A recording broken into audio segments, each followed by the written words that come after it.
Bonjour à tous. Salut. Bonjour à vous deux. Salut. On se retrouve aujourd'hui pour déjà deuxième live, parce que ce matin il y avait un petit live sur Rétro pour parler de l'1.44, mais là on se retrouve pour parler de Unity, de la bêta. Aussi, je suis accompagné de deux personnes, dont une nouvelle, je pense que vous avez jusqu'à présent jamais vue. Je crois que c'est la première fois que tu passes en live. C'est la première fois. C'est tout nouveau. Pour un petit sujet. Ouais, c'est pas grand chose. Ça va. Donc du coup, on va rester poli. Je vous propose de faire un petit tour de table pour se présenter. Salut, je m'appelle Rebek. Si vous avez regardé certains lives dernièrement, je suis assez souvent dessus en ce moment et je fais de la gestion de projet sur Dofus. C'est ça. Et moi, c'est Koto. Je suis développeur tout simplement sur Dofus. Développeur client. Ouais, développeur client.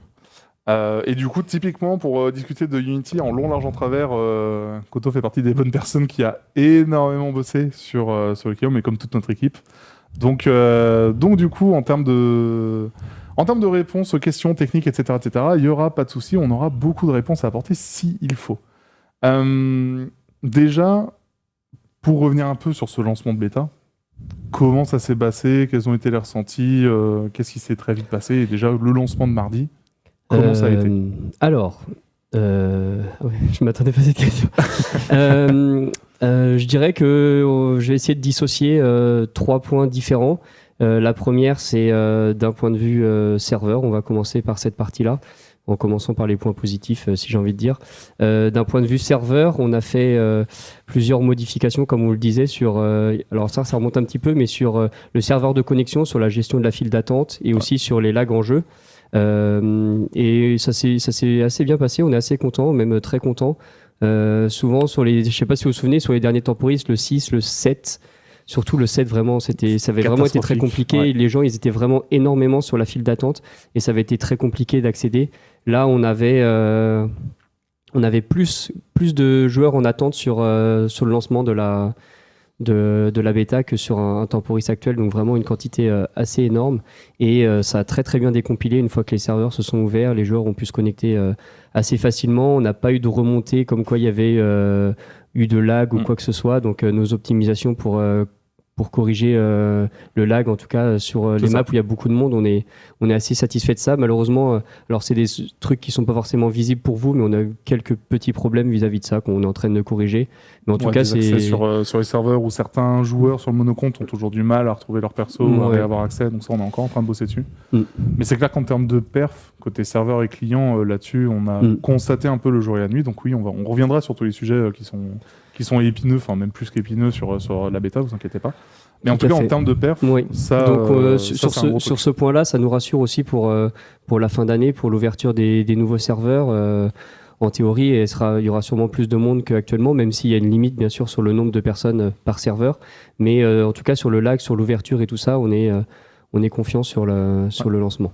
Donc ça, c'est une partie, sachant que je fais une parenthèse très rapidement, mais sur le lag, on a fait des modifications, comme on vous en parlait la semaine dernière lors du live, et pour éviter que ce soit arrivé tout en même temps, on va essayer de les passer sur Flash avant la sortie d'Unity en décembre, justement, pour essayer d'être sûr et certain que ces modifications-là soient parfaites et soient prêtes pour le lancement. Donc ça, c'était sur la première partie. Ensuite, la deuxième partie qu'on peut évoquer, et là, je laisserai plus Koto en parler, c'est sur la partie client d'un point de vue fonctionnel pur. Donc là, c'est concernant le portage sur le fonctionnement, comment ça a fonctionné, est-ce qu'il y a eu des bugs, est-ce qu'il y a eu des crashs sur les performances et tout ça. Dernièrement ou depuis le début? Depuis le lancement. Depuis le lancement, depuis une semaine. En fait, on n'a jamais vraiment eu énormément de joueurs qui sont arrivés en même temps. Ouais. Donc on a eu une remontée de bugs qui était forcément, on pouvait s'y attendre, énorme. Donc on essayait de les prioriser et de prendre ce qu'on peut prendre le plus. Donc forcément, on a eu les hôtels de vente qui sont arrivés en priorité. On a eu pas mal de problèmes aussi avec le chat. Ouais, ça a été un sujet. Ça a été une sacrée galère pendant 2 jours. Ouais, ça a été 2 super journées. On a eu aussi pas mal de problèmes avec des cellules en combat où on essayait de faire au mieux, surtout des problèmes avec les persos invisibles. Donc ça aussi, on a fait au mieux pour pouvoir s'en sortir, mais voilà. Donc, on essaye de faire le maximum de choses pour que ça soit le plus rapidement, le plus agréable à jouer. Sachant que là-dessus, pareil, c'était un des gros efforts qu'on souhaitait faire, nous, côté prod, qui, je vais pas vous mentir, coûteux en termes d'énergie, parce que du coup, là, On a passé une très bonne semaine, très active. Mais du coup, pour ceux qui sont au courant, en fait, on a déjà même publié plusieurs clients le jeudi, pendant la journée fériée, parce qu'il y avait eu des soucis d'optimisation de multi-comptes qui cassaient plus les pieds qu'elles ne réglaient de problèmes. Donc du coup, le jeudi, on a passé 2 choses. On a bossé, et du coup, typiquement, Koto peut témoigner, et c'est pas par plaisir, mais du coup, on a bien bossé tout ce week-end pour régler les HV qui arrivent cet après-midi, les hôtels de vente qui font partie du changelog de cet après-midi. Donc, il y a quand même un point qui est très important à garder en tête, c'est qu'au niveau des bugs, ça reste une bêta. Je sais que quelques joueurs l'ont ressouligné durant les post-forums, mais on n'a jamais pu corriger autant de choses aussi vite sans que ce soit grâce à de la nouvelle techno qui est Unity, en fait. On aurait eu les mêmes problèmes sur Flash, on les aurait potentiellement encore dans 1 an ou 2, pour certains. Faut bien se dire aussi que le portage est avant tout un portage technique, et du coup, faire en sorte qu'on puisse changer de techno, et faire en sorte aussi qu'on soit plus réactif. Est-ce qu'on l'est assez ? Ce sera à vous de le juger pendant les semaines qui viennent encore, si on règle les bonnes choses au bon moment et suffisamment vite. Mais typiquement, en termes de bugs, je sais même plus combien de tickets on a passé là en 1 semaine, mais il y en a eu une masse tellement conséquente. Mais c'est à tel point qu'en fait, on en a certains qui sont en attente actuellement en interne, parce qu'on n'a même plus le temps de tout tester tellement on en débug. Ouais. C'est-à-dire qu'il y en a certains qu'on passe presque parfois à l'aveugle parce qu'on sait qu'ils sont importants, mais en fait, on n'a plus le temps de les tester comme il faut. Et du coup, on doit juste les push parce que des tickets en attente de ce qu'on appelle to check, donc vraiment à checker côté testeur. Je crois qu'on en a encore 80, un truc comme ça. Enfin, on a vraiment une foule de tickets qui sont en attente qui est faramineuse. Et donc, du coup, ça à bien prendre en compte. C'est oui, il y a eu beaucoup de bugs. Et ça, clairement, est-ce qu'on a fait suffisamment de bugs fonctionnels ? Techniquement, oui. Est-ce qu'on a fait des bugs dans le sens jouer réellement et faire des longues sessions de jeu ? Ça, vraiment pas du tout. On n'en a pas fait assez. On en a fait tardivement, vraiment tardivement. Et en fait, ça se ressent clairement sur la qualité du lancement de la bêta. Ça, c'est clair et net. Et c'est aussi pour ça que, par exemple, les HV, on a dû reprendre énormément de choses parce qu'en fait, dans des cas juste très basiques d'utilisation, il y avait des choses qui allaient. Mais dans des choses plus complexes ou dans des tests plus en longueur ou sur une session plus longue, on l'a bien vu. Mais du coup, oui, les hôtels de vente étaient clairement à la ramasse de ce côté-là, quoi. Ouais, ça a été simple. Ouais. Là, il y a un peu les hélicoptères du Vietnam là, qui sont en train de passer au-dessus Koto. Après, il y a un truc aussi qu'il faut se dire, c'est qu'on a plus ou moins 250 interfaces. Donc on essaye de faire au mieux, mais on peut pas tout tester constamment. Ouais.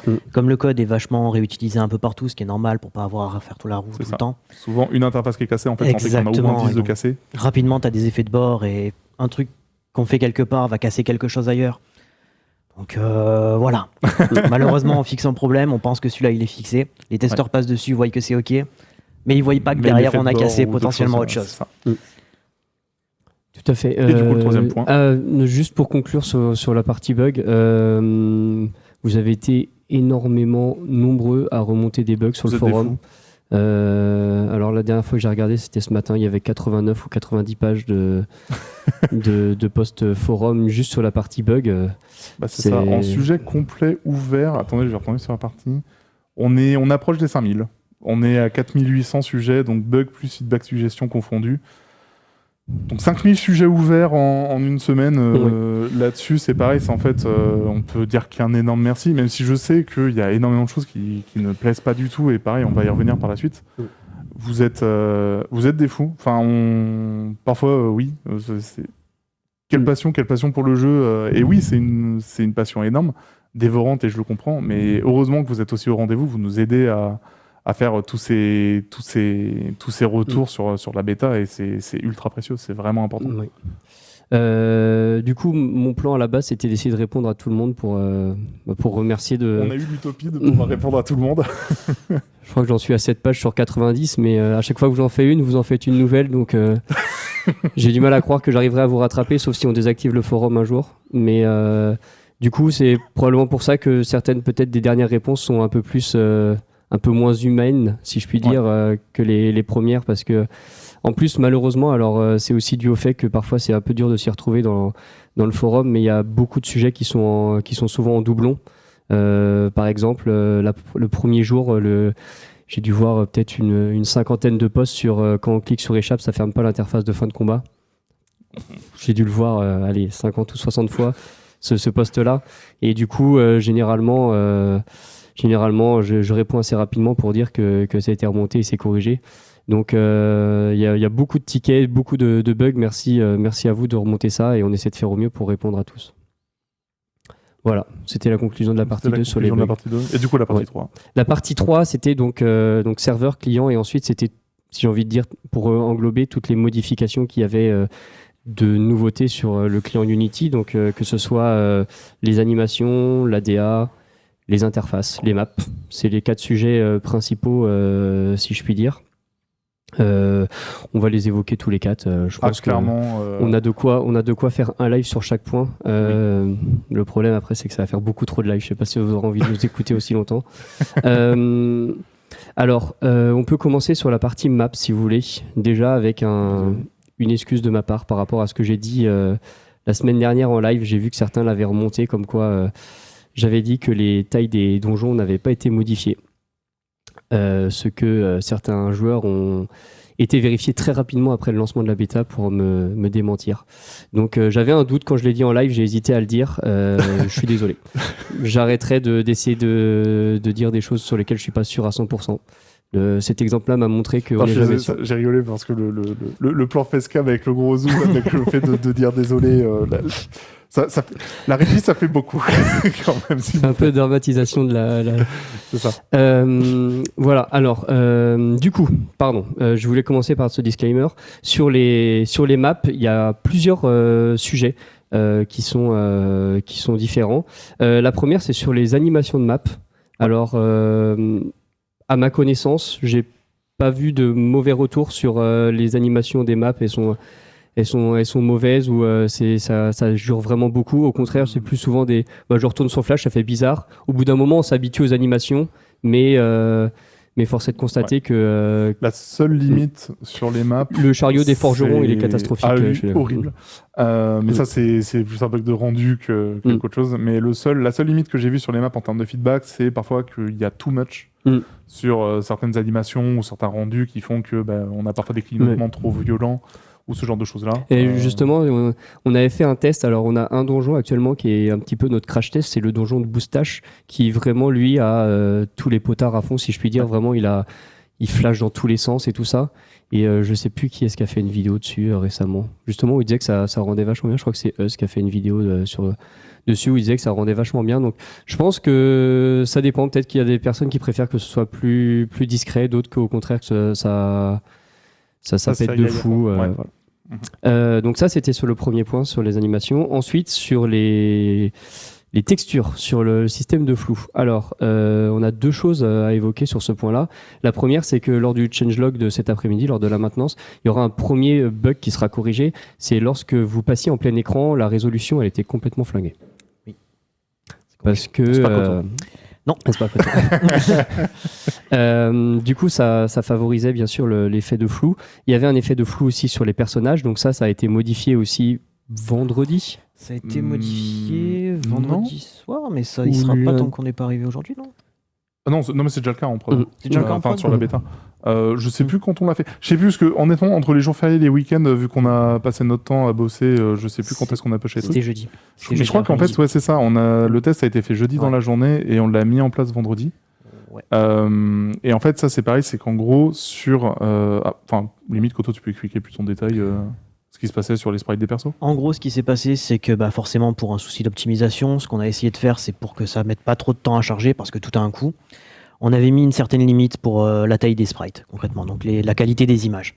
Ce qu'on a fait jeudi, c'est qu'on a pris les images des corps qui sont pas animés, donc en fait, elles coûtent moins cher à mettre en meilleure qualité, et on les a augmentées, tout simplement. Donc c'est un plus gros coût, mais ça reste très léger comparé à si on avait augmenté les animations, par exemple. Ouais, c'est ça, c'est qu'on a fait les tests complets, et du coup, la perte en performance, que oui, il y a une perte, mais elle est tellement dérisoire que ça valait le coup de le passer, parce que du coup, ça faisait partie des feedbacks qu'on voyait de partout, le jeu est flou, et pas uniquement pour les environs, on sait que la grosse partie c'est sur les environs, bien sûr, mais à partir du moment où il y avait aussi des pertes sur les personnages, ça ne nous plaisait pas, et donc du coup, on a fait un x2 sur les persos. C'est un gros x2, ouais.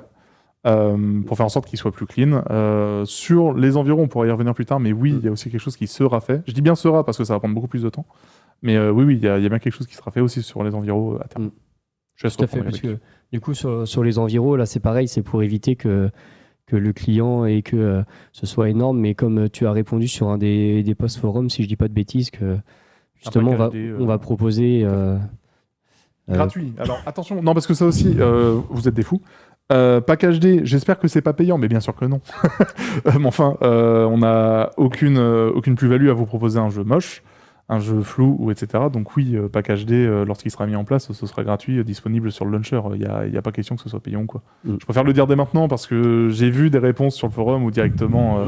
je vais pas dire que c'était un peu un peu énervé, mais bon, non, ce ne sera pas un pack HD payant pour faire en sorte que vous ayez un jeu de bonne qualité. Non. Donc sur les maps, on a parlé de l'animation, on a parlé des textures, et du coup on va parler du combat. Alors sur le combat, il y a 2 éléments importants, je pense, c'est la partie mode tactique et la partie taille des maps. Alors sur la partie taille des maps, le premier point, c'est que on vous l'avait dit que à bas niveau, c'était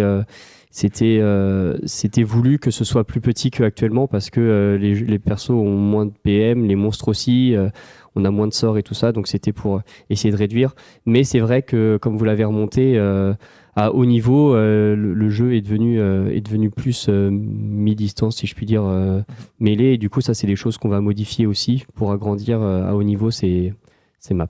C'est ça.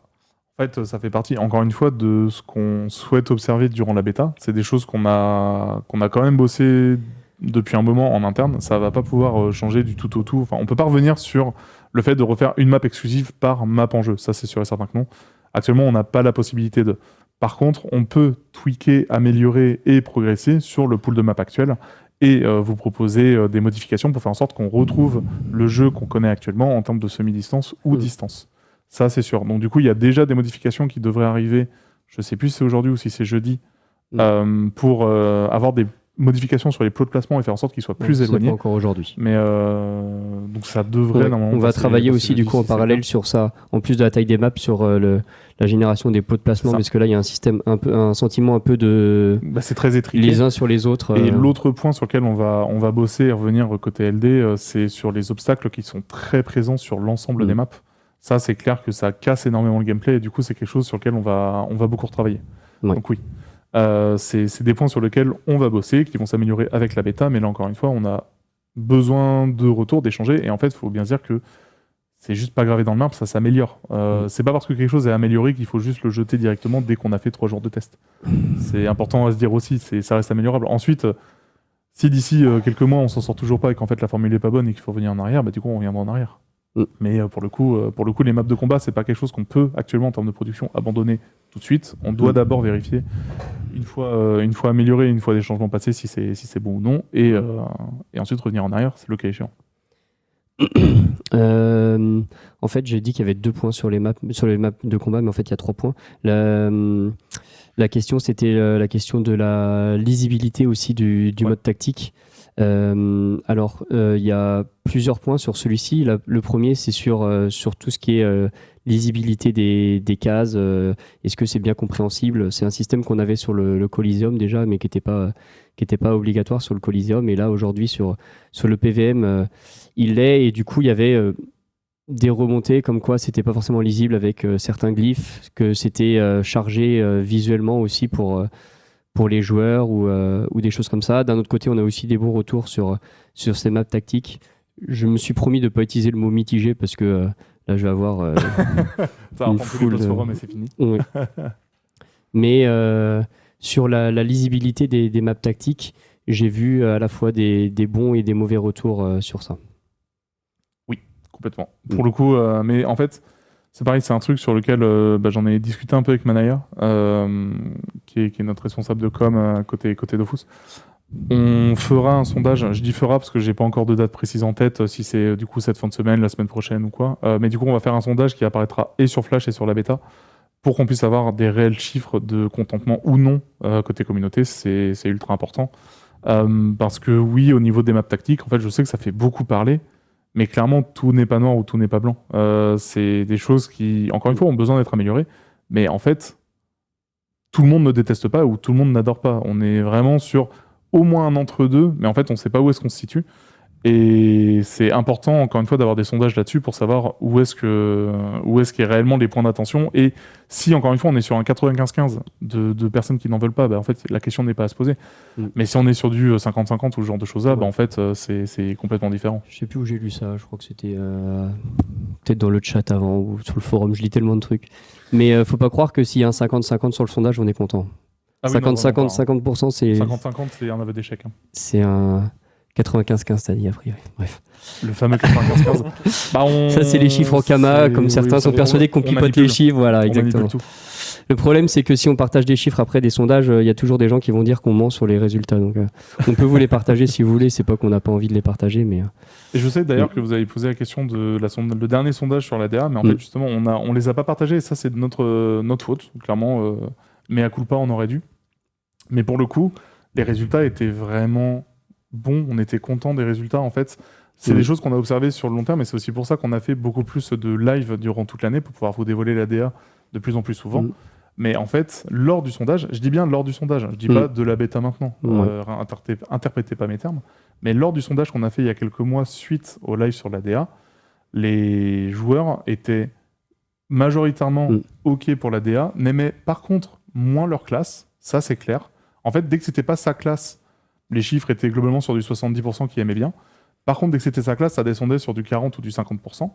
Et du coup, ça faisait qu'en fait, ça avait énormément évolué par rapport à avant. Maintenant, par contre, que vous avez les personnages entre vos mains, clairement, c'est très différent. Ça, c'est clair. Je suis sûr qu'on fait le sondage aujourd'hui, on sera sur l'inverse. J'en suis sûr et certain. Avant que tu te lances sur l'ADA, je te propose qu'on finisse le sujet des maps, comme ça on essaie de pas trop se disperser. Parce que là, je vois qu'il y a plein de gens qui rebondissent déjà sur l'ADA. Promis, on en parlera dans ce live, il y a aucun souci. Pour finir sur les maps, je sais plus ce que je voulais dire du coup. Voilà. On finit pas sur la map du coup. Qu'est-ce qu'on disait sur les maps ? Ah oui, le sondage du mode tactique. Voilà, sondage du mode tactique, voir comment c'était lisible. Donc là aussi, on verra les résultats pour savoir ce qu'il en est de ce mode tactique. Complètement. C'est pareil. Le mode tactique, en fait, à mon sens, devient très nécessaire sur du THL. Pour moi, pour du PVM, en vrai, je vois l'intérêt et je vois le gain qu'on aurait dessus. Par contre, sur l'entièreté du jeu qu'on a actuellement, sur toute la phase de pexing ou de leveling, honnêtement, pour avoir moi-même bien pensé la bêta, je trouve que ça joue vraiment bien. Encore une fois, comme disait Riebeck, on verra les sondages et les résultats qu'on aura dessus. Mais le mode semi-tactique qu'on a sur les maps bas niveau sont quand même canon. Beaucoup de gens nous font le retour dessus. On verra ce que dira le sondage à terme.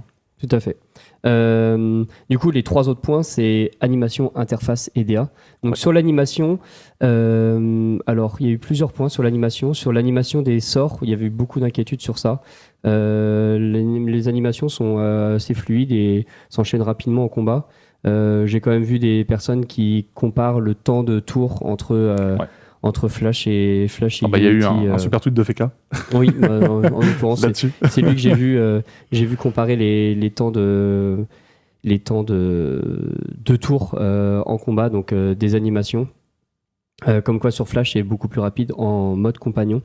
Si je dis pas de bêtises, je me souviens plus exactement des chiffres, mais je crois que c'était bien plus rapide sur Unity si on n'avait pas le mode compagnon comparé au... En fait, tout était plus rapide, sauf à partir du moment où il passait le mode créature de mémoire. Et le moment où il y avait vraiment une différence qui était plus que notable, c'était sur du coup le mode créa no anime, où là forcément sur Flash c'est bien plus rapide que sur le portage Unity à présent. C'est clair et net. Cependant, le fait est que je vais répéter une chose que j'ai déjà dit lors d'un précédent live. Et en fait, s'il y a des animations qui sont trop longues, qui cassent vraiment le rythme des combats ou qui cassent le dynamisme, par exemple, je pense aussi à la mort des mobs qui casse vraiment les pieds, en plus de casser le dynamisme du jeu. C'est les choses sur lesquelles on va repasser en fait, pour faire en sorte que le combat soit le plus fluide possible. Par contre, avoir un mode no anime pour le moment, c'est pas quelque chose qui est prévu ni envisagé. Faut qu'on voit en termes de stats comment ça ressort et ce que ça donne. Mais oui, la mort des Pew qui est giga longue, c'est clair, faut qu'on retouche à ça parce que c'est pas possible, c'est pas agréable, c'est vraiment l'enfer. Donc d'abord, on souhaite améliorer ce qui est améliorable. Ensuite, si vraiment les perfs en termes de combat sont pas bonnes du tout et qu'en fait on reste sur un combat qui est 2 fois plus long, là on va repasser dessus, on vous fera un mode no anime. Mais actuellement, c'est pas dans Pipeline, c'est pas quelque chose qu'on peut faire directement. Sur les animations, il y a eu d'autres retours aussi, donc c'était sur les Donc là, tu as parlé de la mort. Il y avait aussi en combat certaines animations, par exemple d'invocation, comme les portails ou les tourelles, qui sont vraiment très punchy, quoi, et qui attirent vraiment l'œil. Donc ça aussi, on va les réduire pour qu'elles soient moins ressortissantes moins présentes, moins flagrantes, moins... Excusez-moi pour ce mot qui est ressortissantes. Ouais.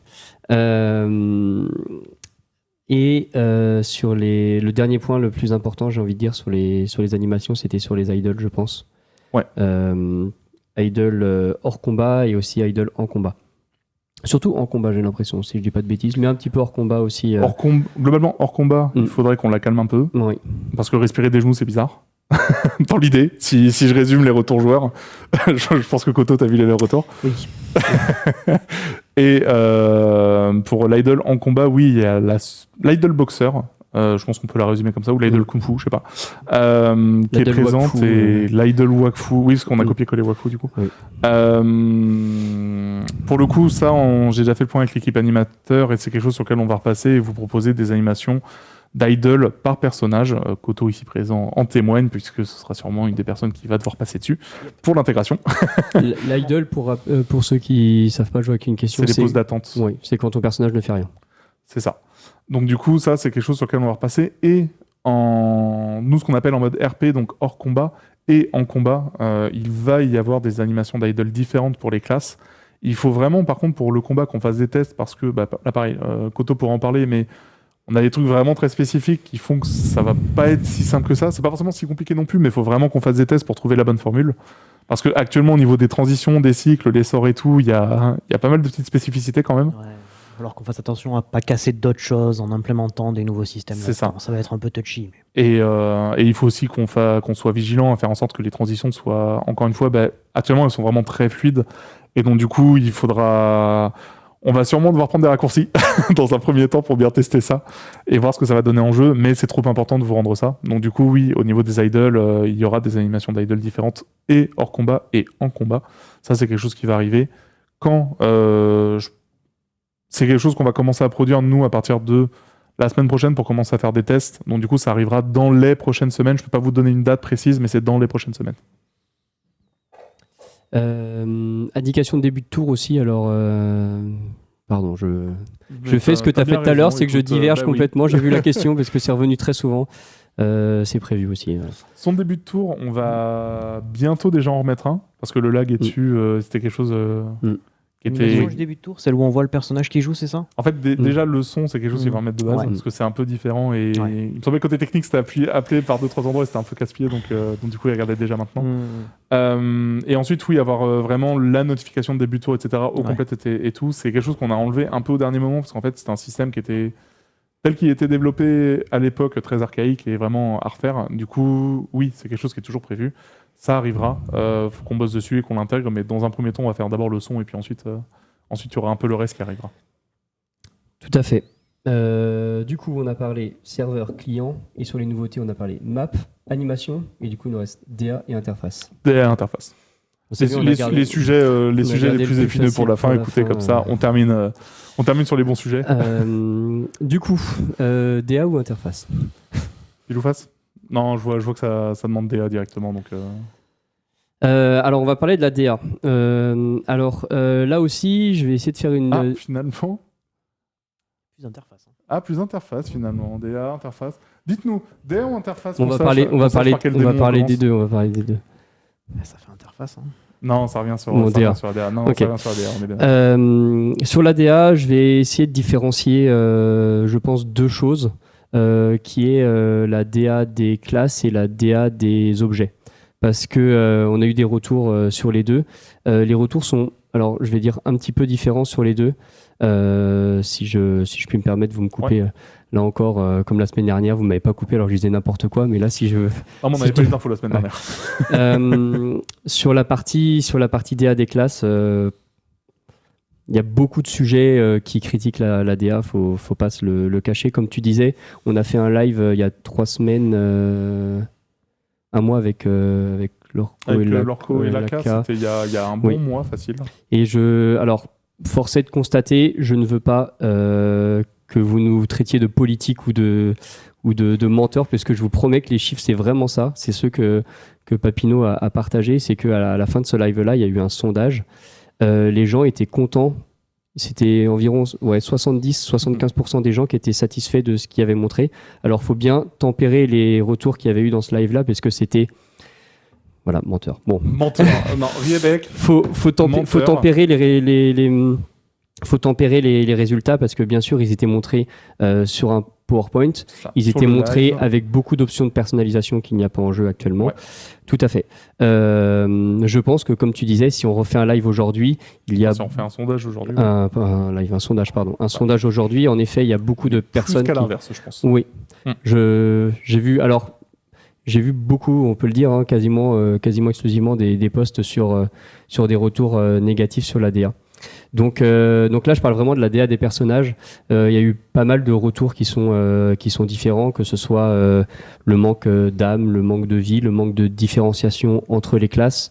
Le sujet sur les pieds, vous êtes trop fort. Je tiens à le dire quand même, parce que dans notre malheur, vous êtes vraiment trop fort en humour et en autodérision, même si je sais que ça faisait mal. Mais alors, le sujet sur les pieds, bravo.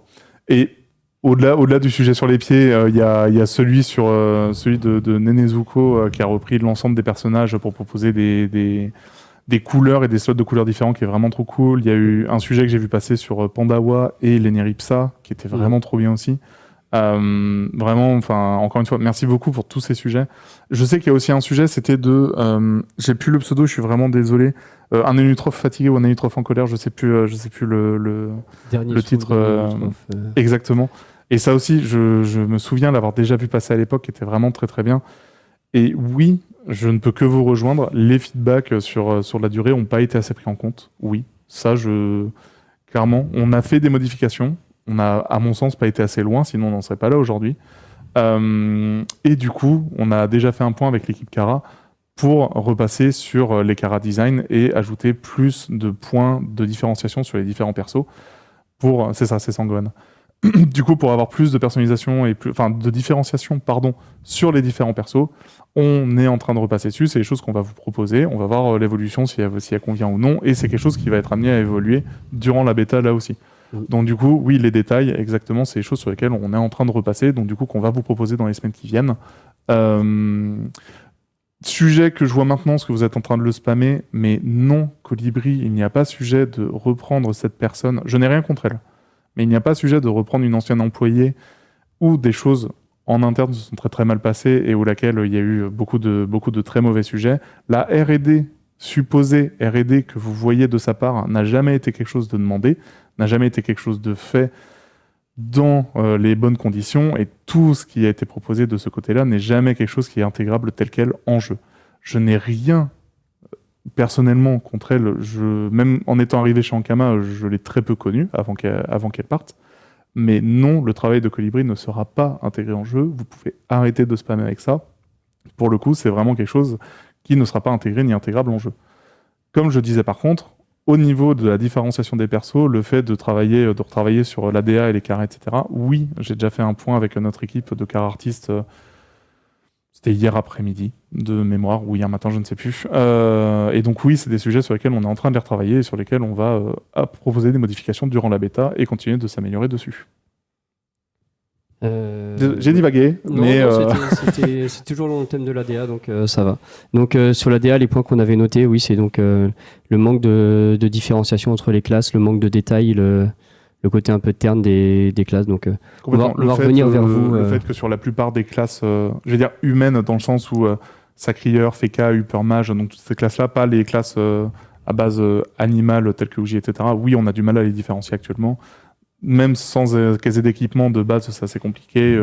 Et j'avais moi-même refait le retour avant qu'on lance la bêta de... Feka, Upper Mage quand même, on a du mal à les différencier, les deux sont un peu interchangeables. Donc oui, on est au courant, c'est quelque chose sur lequel on est en train de rebosser. Donc en effet.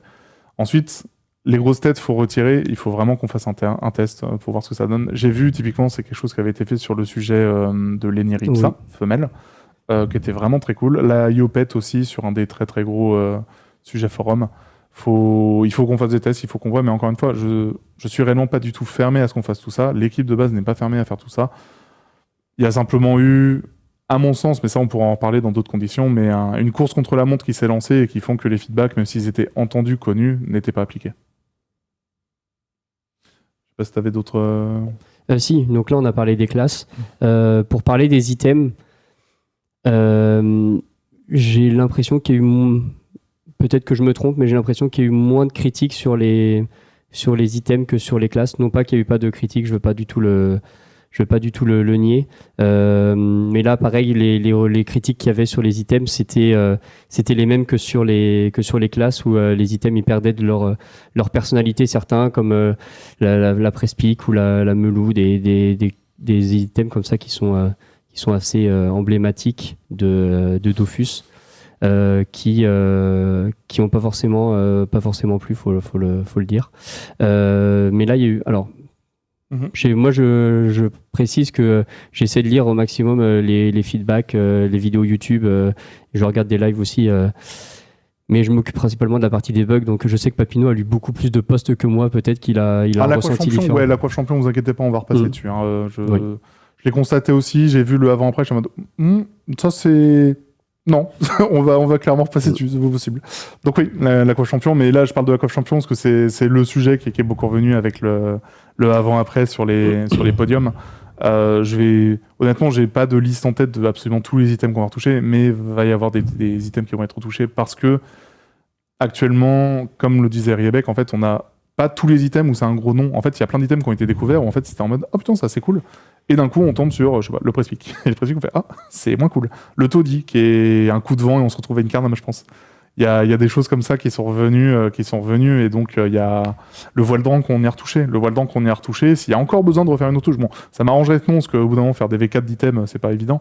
Mais le voile d'encre, suite justement au live DA qu'on avait fait, Lorco, qui était présent DA sur le projet, a bien vu tous vos retours, et du coup, à peine était retourné sur son bureau qu'il était en train de retoucher au voile d'encre. Donc oui, retoucher aux items, c'est quelque chose qu'on peut faire, qu'on souhaite faire si c'est nécessaire, ça complètement. Sachant que oui, là vous avez une vision des items bas niveau et lors de la phase 2 qui commencera vers le 10 octobre, je me souviens déjà plus des dates, je suis désolé. 10 octobre, vous pourrez voir beaucoup plus d'objets. Septembre. Oui, pardon, septembre. Mais oui. Je vais beaucoup trop vite. Le 10 septembre, vous pourrez voir vos personnages comme ils sont sur les serveurs, donc là aussi vous aurez un autre panel d'objets à vérifier, à tester. Voilà pour la DA. Est-ce que tu avais d'autres éléments à ajouter sur la DA ? Sur la DA, pas forcément, parce que après, je vous spoil un tout petit peu sur ce qu'on fera après pour suivre un peu un exercice de style. Mais il y a un sujet, parce que je suis revenu sur quelques sujets pour répondre, pas suffisamment à mon sens, mais honnêtement, manque de temps, c'était compliqué de répondre moi-même à plus de sujets. Il y a un sujet sur lequel on voudra revenir un peu point par point, qui s'appelle Lettre à Ankama, pourquoi ? Pour ceux qui l'ont vu passer. Déjà, je remercie vraiment l'auteur d'avoir pris autant de temps à tout regrouper sur ce même sujet, sachant que ce sujet, globalement, en fait, est un aggloméré de, je pense, tout ce que vous pensez côté communauté, de la bêta, de Unity, où est-ce qu'on en est, a repris à chaque fois 3-4 questions à peu près par sujet, sur lesquelles je répondrai du mieux que je peux. Honnêtement, j'ai pas toutes les infos, j'ai pas toutes les données. Le projet, ça fait quelques mois maintenant que je l'ai récupéré, mais j'ai pas forcément les 5 ans d'existence d'Unity en tête. Koto ou Riebeck pourront parfois répondre à ma place et m'aiguiller sur certaines réponses, il y aura pas de souci. Mais donc, comme je disais, répondre à ce sujet pour moi paraissait important parce que voilà, je suis revenu sur quelques sujets sur le forum, mais pas sur tous, manque de temps. Et du coup, répondre à ce sujet qui revient sur l'ensemble des problématiques pour moi de la bêta paraissait intéressant. Donc ensuite à voir si dans 10 minutes on s'ennuie et qu'en fait vous voulez pas des réponses, on pourra passer à autre chose. Oui. Premier gros sujet. Oui, alors on a parlé des animations, des maps, de la DA. Juste avant de parler des interfaces, j'ai quelques questions pour Koto, parce qu'elles reviennent souvent. Quid des HDV, Koto ? C'est fixé. Ça passe aujourd'hui. Tout à fait. Qu'est-ce qu'on passe aujourd'hui d'ailleurs ? On vous fait... chose. Est-ce qu'on vous fait une petite liste un peu des modifs qu'on passe aujourd'hui, des correctifs et tout ? On peut. Parce que là, on l'a sous les yeux. Il y a HDV, il y a une deuxième tentative de correction sur les cases inciblables. Ouais, il y a une grosse passe surtout qui est passée sur tout ce qui était les personnages invisibles. Oui.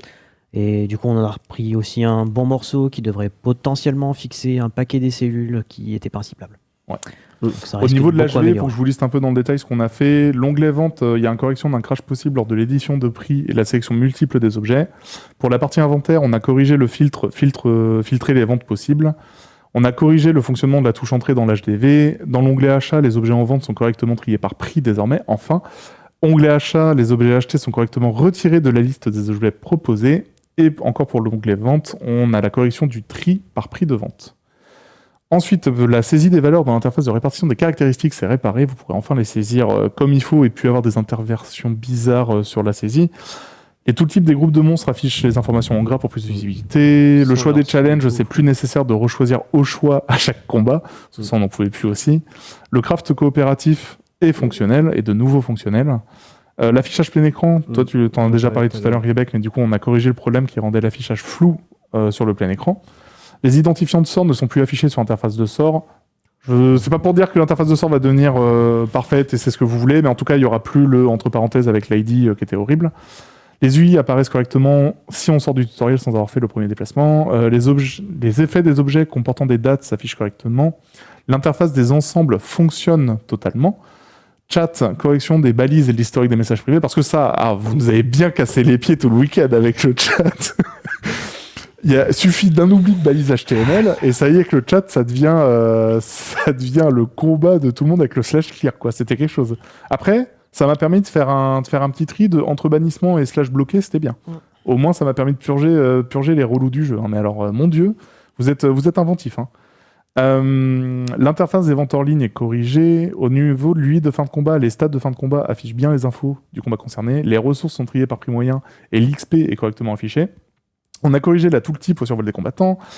La modification des options sonores en multicompte pour que seuls les sons d'interface soient présents sur les clients secondaires, c'est normalement bon aussi. Au niveau des cartes, on a corrigé plusieurs sols qui empêchaient la sortie de certains bâtiments. Fleuriste d'Astrub, par exemple.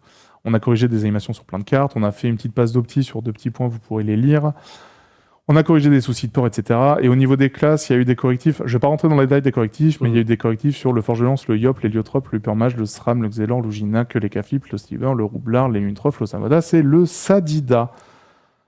Voilà, donc... Sachant que du coup, sur les correctifs, sur la première semaine, on a fait une bêta tous les jours. Là, on se dirige plus vers un format d'une maintenance le mardi après-midi et une maintenance le jeudi après-midi. C'est ça. Quoi comme correctif? Bon, ok, je vous les donne dans le détail. Sachant qu'on a fait et une stock petite passe brûlant sur sur le Forgelance, on l'avait beaucoup ce retour-là. Vas-y, si tu veux. Non, je sais pas si... allez. Ouais, allez, c'est parti. Aïe, aïe, aïe. Les stocks brûlants du Forgelant, c'est beaucoup revenu. Il y avait quelques animations qui étaient manquantes, notamment au niveau du Yop, l'héliotrope distorsion aussi. Il y avait quelques marques au sol qui étaient manquantes, donc chez l'Hypermage, le SRAM, le Xelor, donc ça arrivera aussi. Pareil pour l'Uginac. Sur les Caflip, des enchaînements de FX. Le steamer scaphandre, l'apparence est désormais correcte. Oui, c'était pas très jojo ça. Mais les murs de bombes ont bien leur marque au sol pour le roublard. Inutrof, les FX s'affichent correctement. Et après, Sadida, correction de l'apparence des invocations. Et Osamodas, correction de la couleur des yeux sur certains visages de l'Osamal. Voilà. Globalement. Donc oui, il y a encore d'autres bugs qui sont à corriger, etc. Mais c'est pour vous dire un peu déjà la première passe qu'on a fait ce début de semaine. Ça reste, c'est assez conséquent. Ça fait quand même un gros changelog. Il y a encore plein de choses qui restent à corriger et qui vont venir sur les prochains jours.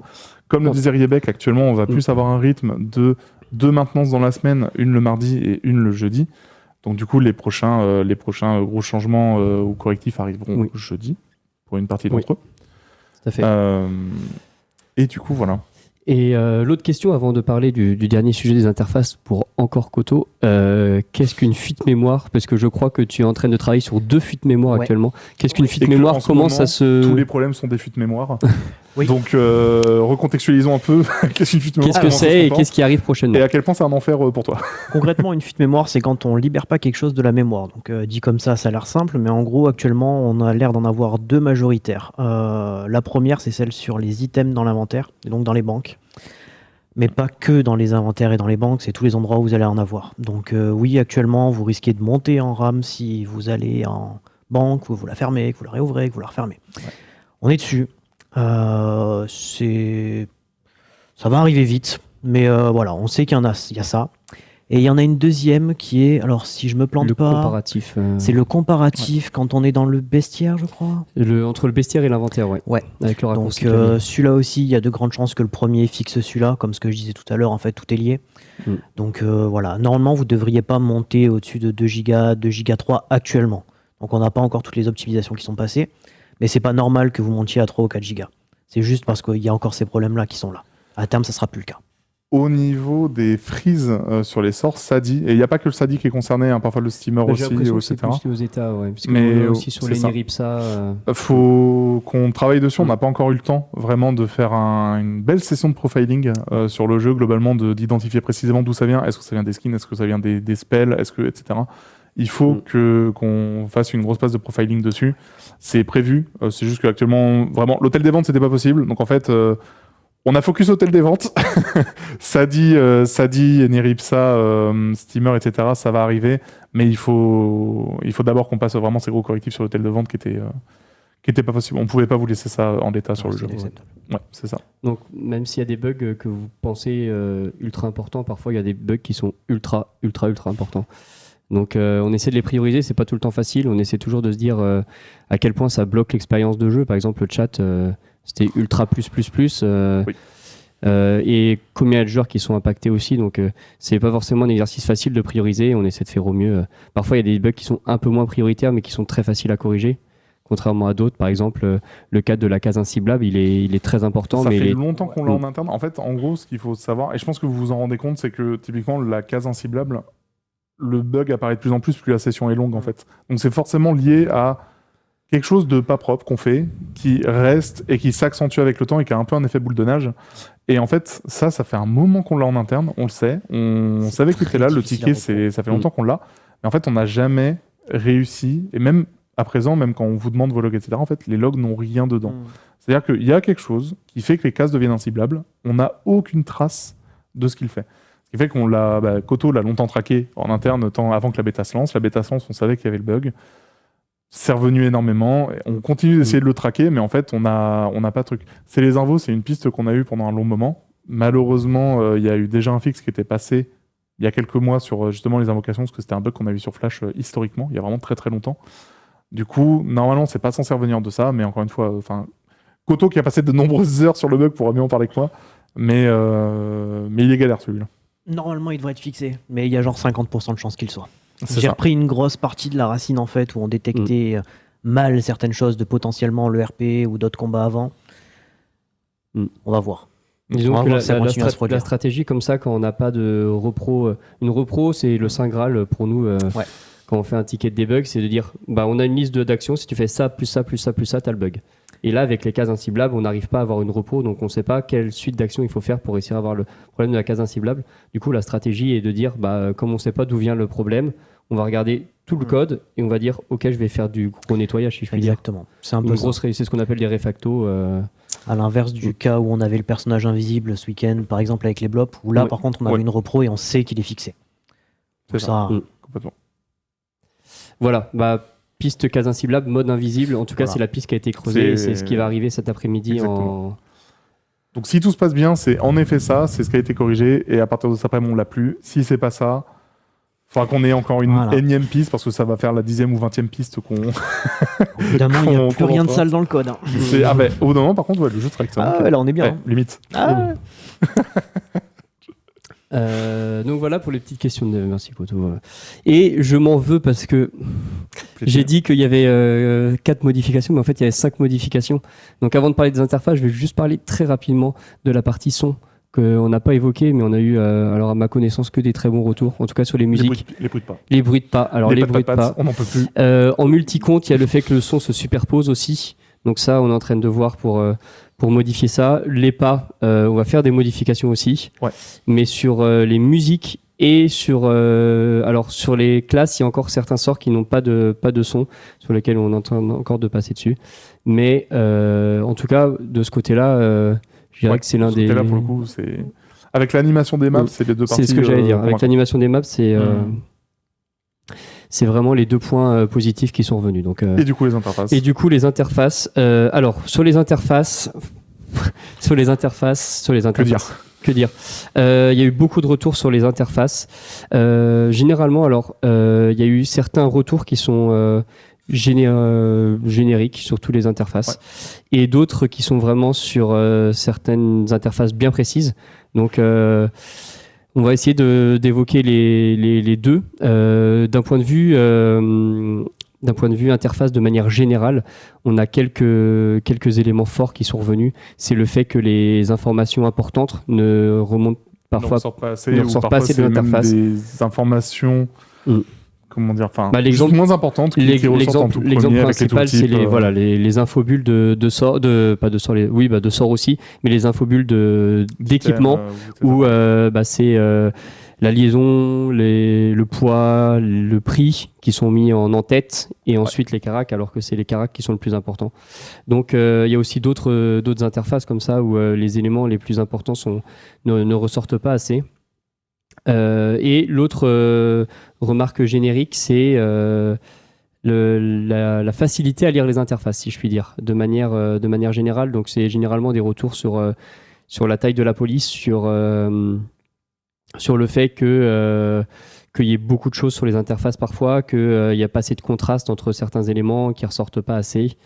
Est-ce que j'ai d'autres j'oublie des choses C'est déjà pas mal. La navigation aussi parfois qui n'est pas évidente. Après, le truc est que clairement, beaucoup de retours qu'on a eu sur les interfaces sont aussi venus du fait qu'elles étaient sacrément buggées au moment du lancement. Il y a eu énormément de correctifs qui sont passés, d'autant plus avec tout ça aussi, par exemple, qu'on passe aujourd'hui. Donc ça n'a pas aidé à faire en sorte qu'on puisse réellement tester l'UI, l'UX, ça c'est clair. Et du coup, oui, je rebondis sur du coup Eternaris, parce qu'on parlait des sujets forums et tout. Alors celui-ci, mon Dieu quel taf, et l'unanimité aussi qu'il fait, clairement.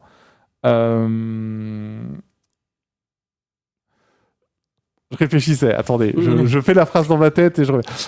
globalement... ça, je te laisse réfléchir. Attendez, je fais un brouillon. Fais ton brouillon, pendant ce temps je parle un peu, je réponds à une question ou deux. Je vois que vous parlez pas mal de FM, on va essayer de la regarder rapidement parce que franchement je vois que ça spam non-stop dans le chat. C'est sûrement pas grand-chose, on va le regarder. Ouais. Et sur les interfaces aussi, le temps que Papineau finisse une dernière fois sa phrase dans la tête. Sur le snapping, alors c'est plus des bugs que des volontés de notre part. Donc là aussi on est en train de faire un travail sur le snapping des interfaces. Le snapping, le magnétisme des interfaces, je ne sais pas exactement le terme non anglais de cette feature. L'autoplacement. L'autoplasement, c'est beau. Du coup, pour Eternaris, globalement, ce qui se passe, c'est que j'ai son contact. On a fait un vocal hier soir pour un peu échanger sur comment on sait de son côté, voir un peu la mentalité qu'il y avait derrière tout ça, etc. etc. Je ne veux pas faire de fausses promesses. Ça ne veut pas dire qu'on va absolument directement travailler avec lui, etc. ou tout faire tel que c'est mis dans le sujet. Mais oui, le fait d'avoir un sujet avec autant d'unanimité, que ce soit aussi probant de son côté, etc. Oui, j'allais pas fermer les yeux et dire que non, on n'allait pas du tout regarder pour essayer d'échanger avec lui. Donc, on a son contact.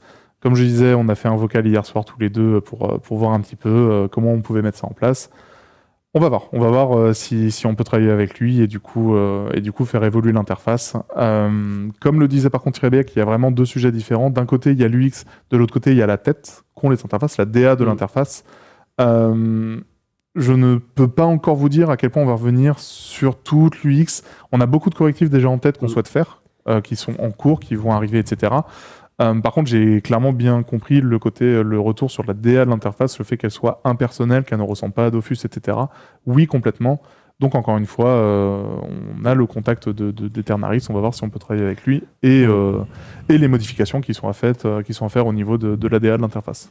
Parce que du coup, j'aimerais préciser un petit truc, parce que pour nous, Papineau l'a un peu dit en sous-entendu dans sa phrase, mais dans les différents sujets qu'on a évoqués, là, que ce soit sur la DA, que ce soit sur l'animation, que ce soit sur les maps, c'est des équipes qui sont différentes. À chaque fois, les maps, c'est l'équipe de LD qui est maître de son projet et qui fait les modifications. L'équipe graph, alors pas en totalité, mais il y a une grosse partie où c'est eux qui sont maîtres de leur projet. Sur la partie UI/UX, il faut savoir qu'une fois que l'UI/UX a été défini, il faut la développer, il faut l'intégrer en jeu.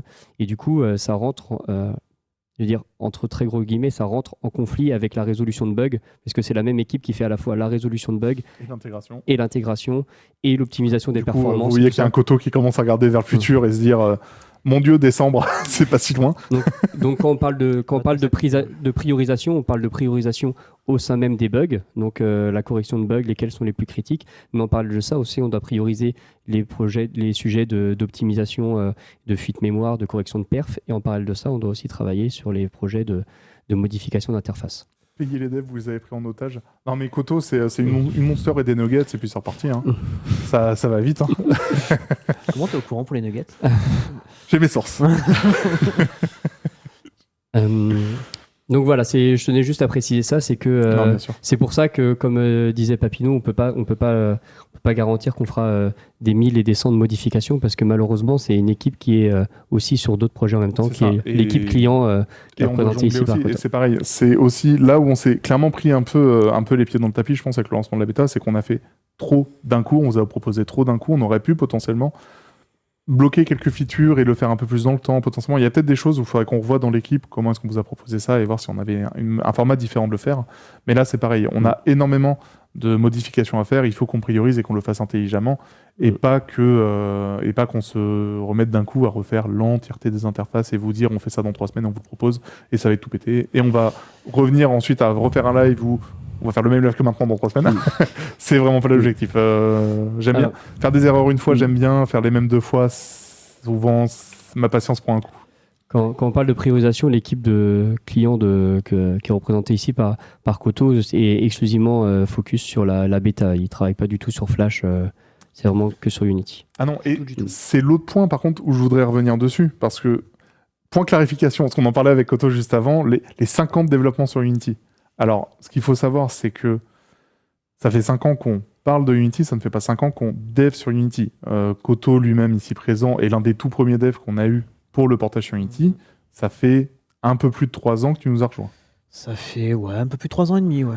Donc ça ne fait pas 5 ans qu'on dev sur Unity. L'autre point est que pendant ces années-là, on n'a pas rien fait sur Flash. Il y a aussi ce gros point, mine de rien, qui nous a juste coûté du temps. Mais non, ça fait réellement pas 8 ans. Encore une fois, on a un dev qui a été spécifiquement engagé pour faire le portage sur Unity. Ça fait 3 ans qu'il est chez nous. Par contre, oui, ça fait bien 5 ans qu'on parle du portage. Ça, je suis tout à fait d'accord. Les premières fois, ça a été sur le blog de Tot en 2019. Ça, complètement, je dirais pas l'inverse. L'autre point, par contre, c'est qu'on n'a pas rien fait sur Flash en attendant. Il y a eu du Temporis, il y a eu des mages. Elles ont plus ou non, mais il y a eu plein d'autres mages. Je ne peux que vous rejoindre sur le fait, et je crois que c'est justement l'une des conclusions qu'a eu Humility sur sa vidéo, c'est que l'exercice de communication autour du portage de Unity, lui, a été plus que loupé. Et ça, complètement. Je ne peux que rejoindre ce constat-là. Unity vous a été promis avec monts et merveilles et vous a fait miroiter beaucoup de choses dans les yeux. Oui, je comprends la déception qu'il y a eu avec le lancement de la bêta. Je ne peux que le comprendre, tout à fait. Par contre, je tiens vraiment à rétablir quand même la vérité et les chiffres. Ça ne fait pas 8 ans qu'on bosse dessus, ça ne fait pas 5 ans qu'on bosse dessus, ça fait 5 ans qu'on parle du portage et que ça a été annoncé. Ça fait réellement 3 ans, plus 3 ans et demi que c'est travaillé. Remettons un peu de contexte aussi là-dedans. Encore une fois, je comprends tous les feedbacks négatifs qu'on a. Ils sont réels, ils sont présents. Il y a plein de choses qu'on a bossé. Comme je disais, par exemple, la DA sur les interfaces. J'ai le contact d'Eternaris, je souhaite qu'on travaille avec. La DA des persos, on a plein de choses à améliorer, il y a des choses qui vont arriver dans les semaines à venir, les debugs, etc. Oui, c'est le cas. Mais poster pour dire que ça fait 8 ans qu'on bosse dessus, non, je sais même pas d'où vient ce chiffre, et du coup, non, c'est pas le cas. À quand Dofus Unreal Engine? Je pense que Koto Non. Non, c'est... Sans moi. C'est un grand nom. Avant qu'on aborde l'être en Kama, pourquoi si jamais tu es chaud pour faire l'exercice, je voudrais finir sur finir avec 2 sujets. Donc pour conclure sur l'interface, donc là on a parlé des modifications de manière générale. On a aussi quelques interfaces qui de manière générale ont été remontées aussi. C'est celle des caractéristiques, celle des sorts. Les infobulles. Donc il y a quelques interfaces comme ça bien ciblées aussi qui, elles, ont un problème dans leur fonctionnement et qu'on va essayer de retravailler aussi. Celle des quêtes aussi est plutôt... Celle des quêtes aussi, ouais. Celle et des... le chat, le PNJ, les bulles de dialogue. Oui. Ouais, complètement. Les récompenses, oui. Alors oui, c'est c'était vrai, le deuxième sujet que je voulais en parler. Avant qu'on passe, avant qu'on passe sur la lettre portage mobile, parce que oui, les récompenses, il y en a une qu'on a montrée, parce que les autres, c'est des choses qu'on a annoncées, mais c'est des choses qui arriveront que par la suite. Mais du coup, oui, je veux vous montrer l'ornement qu'on a prévu pour la bêta, pour vous dire que, à mon sens, ça vaut le coup. J'attends de voir vos retours. Encore une fois, si jamais l'ornement, mon Dieu, Ankama, une honte, que faites-vous, mais enfin, rendez l'argent. À ce moment-là, ok, on va repasser dessus, mais honnêtement, je le trouve canon, je l'ai montré à du monde, il le trouve canon, je suis confiant. On peut montrer l'ornement Voilà, du coup, ça c'est l'ornement que vous aurez palier 1, donc du coup, niveau 150... Palier 3 du coup. Palier 3, oui. Palier 3, mon dieu, non mais palier 3, parce que ornement 1, ornement 2, je me suis fait avoir. Palier 3, pardon, donc level 150 et 3000 points de succès, si j'ai bonne mémoire. Corrigez-moi dans le chat si ça ne va pas. Et là, c'est le moment où Koto fait des gros yeux. Mais du coup, la version animée, quand vous aurez le tout dernier palier, qui est extrêmement compliqué à atteindre, je sais, je l'entends, on réfléchit à des choses. Aussi, je tiens à le dire, pour ceux qui ont monté les métiers, déjà, vous êtes les OG vraiment de ce chat et de la communauté. Tous ceux qui ont monté les métiers de craft, de récolte et tout, alors que tout le monde est en train de rush, big up à vous, vous êtes des fous. Et vraiment, la communauté ne vous mérite pas, je tiens à le dire. Je réfléchis à faire en sorte que vous ayez aussi cet ornement. J'ai pas encore la formule parfaite. Faut que j'y réfléchisse encore. Je sais pas encore à partir de quel palier, de quelle level, etc. Mais oui, ceux qui ont monté les métiers, ceux qui auront typiquement certains métiers de récolte level 200, il y aura l'ornement aussi à gagner. Comme je vous dis, il faut encore qu'on réfléchisse à la formule, mais ceux qui ont monté les métiers et qui ont passé un temps fou à débloquer l'ensemble de la communauté lors du rush, mérite aussi cette récompense. Comme je vous dis, j'ai pas encore la formule parfaite, on vous la communiquera dès qu'on l'aura, mais du coup j'ai 3 métiers 200, on aura peut-être pas assez d'ornement. Non, faut qu'on revienne dessus, mais voilà, ceux qui ont monté les métiers, c'est vraiment important aussi. Par contre, j'ai quand même conscience que entre monter certains métiers de craft, de récolte et tout, c'est pas forcément le même temps investi, c'est pas la même difficulté pour tous. Il y a une formule à réfléchir et à trouver. Mais voilà, ceux qui montent les métiers, promis, on vous oublie pas, on y réfléchit. Et du coup, avant que tu lises ça, allez, vas-y, j'en profite pour faire une dernière parenthèse pour remercier toutes les personnes, encore une fois, qui ont continué à jouer sur la bêta malgré les bugs qu'il y avait, malgré les problèmes qu'ils ont rencontrés, que ce soit visuel, interface ou les bugs vraiment purs et durs.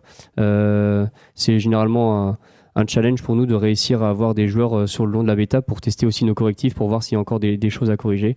Donc merci à tous ceux qui prennent le temps de continuer à venir tester la bêta, ça nous aide vraiment énormément. N'hésitez pas à regarder sur le forum s'il y a déjà un post qui a été créé sur notre bug. Je vais jamais réussir à te le lire. Mais sinon, voilà. Épargnez Riebeck et ne faites pas que des doublons dans tous les sens. Allez, je te laisse parler. Gros sujet. Alors, parce que pour ceux qui n'ont pas lu le post, je vous invite à aller du coup sur le forum, lire dans la partie suggestions le sujet qui s'appelle Lettre Ankama, pourquoi Oh non, pas de grosse cam. Oh, s'il vous plaît, la régie, épargnez-nous. Je vais dire quelques mots parfois tu vois, pour qu'il dénonce. C'est ça, pour me sauver de tout ça. Ah non, pas des plans facecam, s'il vous plaît. On sera pas sur du larmoyant non plus. Déclaration d'Emmanuel Macron pour la nouvelle année. Non, je n'ai aucun compte. Mais donc, du coup, Lettre Ankama, pourquoi qui est un sujet, comme je disais plus tôt, où en fait, ça a regroupé les avis de la communauté, les retours de la communauté, et surtout, ça a posé à chaque fois 3 à 4 feedbacks. Je vois les pépites. Les pépites... Ah, non, parce que oui, j'arrête ça maintenant, parce que sinon, ça va revenir plus tard et ça va me couper dans le flow. Autant me couper maintenant. Les pépites, ce qu'on a fait, pour expliquer déjà pourquoi est-ce qu'elles sont à 250 unités, c'est qu'on a pris le taux moyen qu'on avait sur Draconieros actuellement. Du coup, qui est ce prix-là actuellement. Les réduire un petit peu, je suis vraiment pas contre, que oui, 250 c'était beaucoup. Par contre, l'autre chose est que il faut quand même y penser. La monture level 60 sur les serveurs de décembre, jamais vous l'aurez, ça existera pas. Donc là, je sais que vous faites le retour, ce que vous pensez, c'est une bêta, il faut qu'on ait tout, etc. Je rappelle quand même que le postulat de base, c'était de pouvoir tester l'entièreté de l'early game pour qu'on puisse faire des ajustements côté GD pour la fin d'année. Donc du coup, typiquement, les prix des montiliers, l'accessibilité niveau monture et tout, on sait que c'est un problème, il faut qu'on réfléchisse à comment pouvoir corriger ça. Mais encore une fois, on peut débloquer un peu de pépites et les mettre un peu moins cher sur cette bêta, mais ça va pas changer le problème de décembre. Ça, clairement, vous aurez exactement le même problème. Vous vous retrouverez avec du coup quelque chose qui sera impossible à avoir en décembre, etc. Et donc, oui, on peut faire en sorte que ça soit plus agréable, et ça, je l'entends complètement. Donc, revenir un tout petit peu dessus, let's go. Mais ça n'empêche qu'il y a une formule à trouver pour la fin d'année parce que les pépites à... Exactement, si on met les pépites à un Kama, déjà, l'ensemble des données et des datas qu'on va récolter durant ce mois de bêta ne seront juste plus utilisables, en fait. Ce sera plus intéressant. Donc, voilà, c'est aussi, ayez ça en tête, c'est l'objectif, ça reste décembre. Là, c'est cool, c'est une bêta, il y a du rush et tout, mais on a besoin de data, on a besoin d'observer des choses qui sont intéressantes et sur lesquelles on peut en ressortir des vrais chiffres, parce qu'à partir du moment où on change ce genre de choses-là, l'ensemble des données qui sont récoltées ne sont juste plus valables, parce que d'une semaine à l'autre, on n'a plus les mêmes taux, on n'a plus les mêmes personnes qui sont dessus, enfin, il y a tout ça à prendre en compte. Je veux pas dire que je vais pas dans votre sens, mais juste, voilà, il y a d'autres choses derrière. Y a-t-il d'autres points avant que je commence Oui. Parce que sinon, je sens que je vais m'arrêter toutes les 3 secondes. Parce que la lettre est très longue. Oui. Donc, Allez, j'en Au bout profite d'un moment. 2 derniers petits points et après, promis, je me tais. Les serveurs monocomptes, problème d'accès sur certaines personnes sur les serveurs monocomptes, on est en train d'investiguer. En effet, il y a eu des problèmes, des régressions qui sont apparues avec le portage. Et deuxième point, c'est sur les resets des settings des objets. Voilà, tout à fait. On est Donc, activement dessus. On est activement dessus, donc il y a des interfaces qui se remettent comme elles étaient de base quand il y a des crashs, quand il y a des inactivités ou des choses comme ça. Dans Donc, plein de cas, ouais. dans plein de cas. Voilà, j'arrête. ok. Alors, lettre en Kama, pourquoi? Je vous préviens, je la fais dans l'ordre. Je vais pas relire les gros paragraphes parce qu'ils sont quand même volumineux. Par contre, juste le titre pour vous donner le contexte et ensuite les questions qui sont posées côté communauté derrière. Donc, premier gros point, c'est le portage sur mobile. La première question était pourquoi voulez-vous porter Dofus sur mobile et tablette? Qui est à l'origine de cette idée et surtout quels sont les arguments défendant cette idée? Pardon, c'est juste le qui très très accusateur tout ça. Et bien sûr, quid de Dofus Touch? Alors, question très légitime. Pourquoi voulez-vous porter sur Dofus sur mobile et tablette et qui est à l'origine de cette idée? En fait, ça a toujours été une idée côté direction. Ça a toujours été une volonté de faire en sorte que Dofus à terme puisse être accessible sur mobile. Ce qu'a donné d'ailleurs Dofus Touch il y a X années. C'était clairement la volonté de l'époque. Pourquoi voulez-vous le porter sur Dofus sur mobile et tablette? Globalement, la volonté, elle est assez simple, c'est juste suivre l'air du temps. La plupart des jeux maintenant font du cross-platform.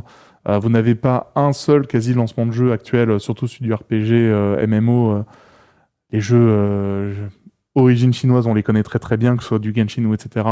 Il y a toujours du cross-platform qui est mis en place et tout. Ça a été une volonté d'aller dans ce sens-là. Là où il y a un point à faire vraiment attention, c'est que j'ai vu de nombreuses fois le retour de s'il y a le portage sur mobile, ça veut dire que tout ce que nous n'aimons pas actuellement est dû au portage mobile. Je parle de la DA sur le côté simplification de potentiel des persos, etc. Les maps de combat et tout. On en reparlait il y a quelques minutes avec Otto. On n'a aucun intérêt à vous proposer une version PC qui ne plaît pas pour ensuite aller sur mobile. Notre cible de base, c'est PC. Notre communauté de base est sur PC. Donc, on n'a aucun intérêt à brider la version PC pour faire en sorte juste qu'elle soit jouable sur mobile. On peut Ensuite, aller plus loin, même les interfaces, il va falloir tout refaire. Elles mais sont de toute absolument pas pensées mobiles. Il y a un taf de C'est- fou qui nous reste à faire. Ça, faut le savoir, c'est qu'en fait, la version mobile, et il me semble que la dernière fois que j'ai vu, c'était toi qui avais fait une app. Il y a, Ouais, tu mais pouvais lancer le il y a jeu, te longtemps. connecter, voilà. C'était juste pour vérifier si la connexion était faisable et tout. Mais pour le coup, la version mobile est non seulement pas du tout prête, mais elle est même pas encore en production. C'est toujours quelque chose où on en discute. J'ai refait le point avec Todd il n'y a pas très longtemps pour en parler. Et il me pose la question de quand est-ce qu'on pourrait avoir la version sur mobile. Je ne sais pas encore. On a énormément de boulot à faire pour faire un portage sur mobile. Dans tous les cas, l'objectif n'est pas d'appauvrir le gameplay PC pour pouvoir aller sur mobile. À mon sens, ça ferait plus de mal que de bien au projet. Ça, on est sûr. Ensuite, si côté prod et tout, le portage mobile n'est pas effectif ou ne montre que des mauvaises choses, on va pas s'entêter à aller là-dedans. Ça reste une volonté de vouloir tester, d'aller sur mobile, etc. Et ensuite, quid de Dofus Touch? Ça, c'est une autre équipe. L'équipe de Dofus ne s'occupe pas de Dofus Touch. Moi, je m'occupe uniquement de Dofus 2 et de Dofus Retro, ce qui est déjà pas mal. Mais Dofus Touch, l'équipe, le producteur GD, etc. de l'équipe Dofus Touch, on parle assez souvent ensemble. Oui, il y a des grosses questions de cohabitation entre les deux. C'est pas si évident. Mais dans tous les cas, comme je dis, si portage mobile il y a toujours à terme, il ne faut pas que ça ait un impact négatif sur la version PC. Ça n'en aura pas, ce n'est pas l'objectif. Attendez, je continue de lire un peu les questions. Du coup, troisième question, c'était l'erreur est humaine, le changement fait toujours parler peur, mais comprenez-vous l'agacement de la communauté à propos des questions de fond comme les changements DA, le portage mobile, les interfaces? Quelles sont vos impressions à chaud en ce début de bêta au vu des réactions? Ma réaction... Enfin, après, on pourra peut-être en parler tous les trois différemment, mais en tout cas, de mon côté, la réaction sur tous les feedbacks qu'on a eus par rapport à la peur de la communauté sur les questions de fond comme les changements de DA, portage mobile, interface, etc., d'un côté, une très grande frayeur pour moi, parce que en fait, je savais qu'avec la bêta, on faisait vraiment un arrachement de pansement. Ça fait longtemps qu'on bosse dessus juste en interne. Au bout d'un moment, il faut se confronter au regard du public. Du coup, c'était important pour nous de pouvoir le lancer et faire en sorte qu'on puisse avoir le maximum de feedback dessus. D'un autre côté, il y a eu un fort sentiment d'injustice, je ne vais pas mentir, sur le fait que les retours ont été vraiment très virulents. Encore une fois, je sais qu'ils viennent de la passion que l'on a tous pour le projet, mais vraiment, quand vous relisez les sujets, les équipes et les humains qui bossent sur le projet ont vraiment pris cher. C'est-à-dire que, réellement, les feedbacks négatifs, je les entends tous, mais mon Dieu, que les attaques sur les personnes, sur les compétences, sur tout ça, ça a été vraiment très violent, et réellement violent. Et pour moi, ce qui s'est passé, on a eu un peu Twitter qui est arrivé sur le forum, réellement, si je le résume. Ça ne veut pas dire que les retours sont pas bons. Oui, il y a plein de retours que je comprends, encore une fois. Le retour sur les interfaces, je comprends complètement, et comme je dis, on bossera avec... on va faire en sorte de pouvoir bosser avec Eternaris pour pouvoir changer ça. Les retours sur la DA, etc., je le comprends complètement. Mais donc, ouais, ça a été vraiment d'une sacrée violence. Le truc qui m'attriste encore une fois, c'est que direct dans le chat, je vois un mérité point d'interrogation. Je pense que ça démontre un petit peu la limite qu'on a au niveau de la communication avec certains de la communauté. Et c'est aussi pour ça que, typiquement, on fait l'exercice de pouvoir répondre à la lettre en Kama. Pourquoi ?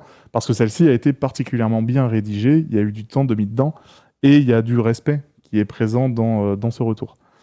Je ne sais pas si vous vouliez ajouter quelque chose dessus. Non, ce que tu dis, c'était, je suis assez d'accord, c'est ce que j'avais évoqué lors du live la semaine dernière, comme quoi... je sais plus où est-ce que j'ai vu ça. Le jour de lancement de la bêta, j'ai vu dans le chat quelqu'un qui disait « Ah, mais je croyais que sur Unity, il allait plus avoir du map par map, par exemple. » tu vois. Ouais.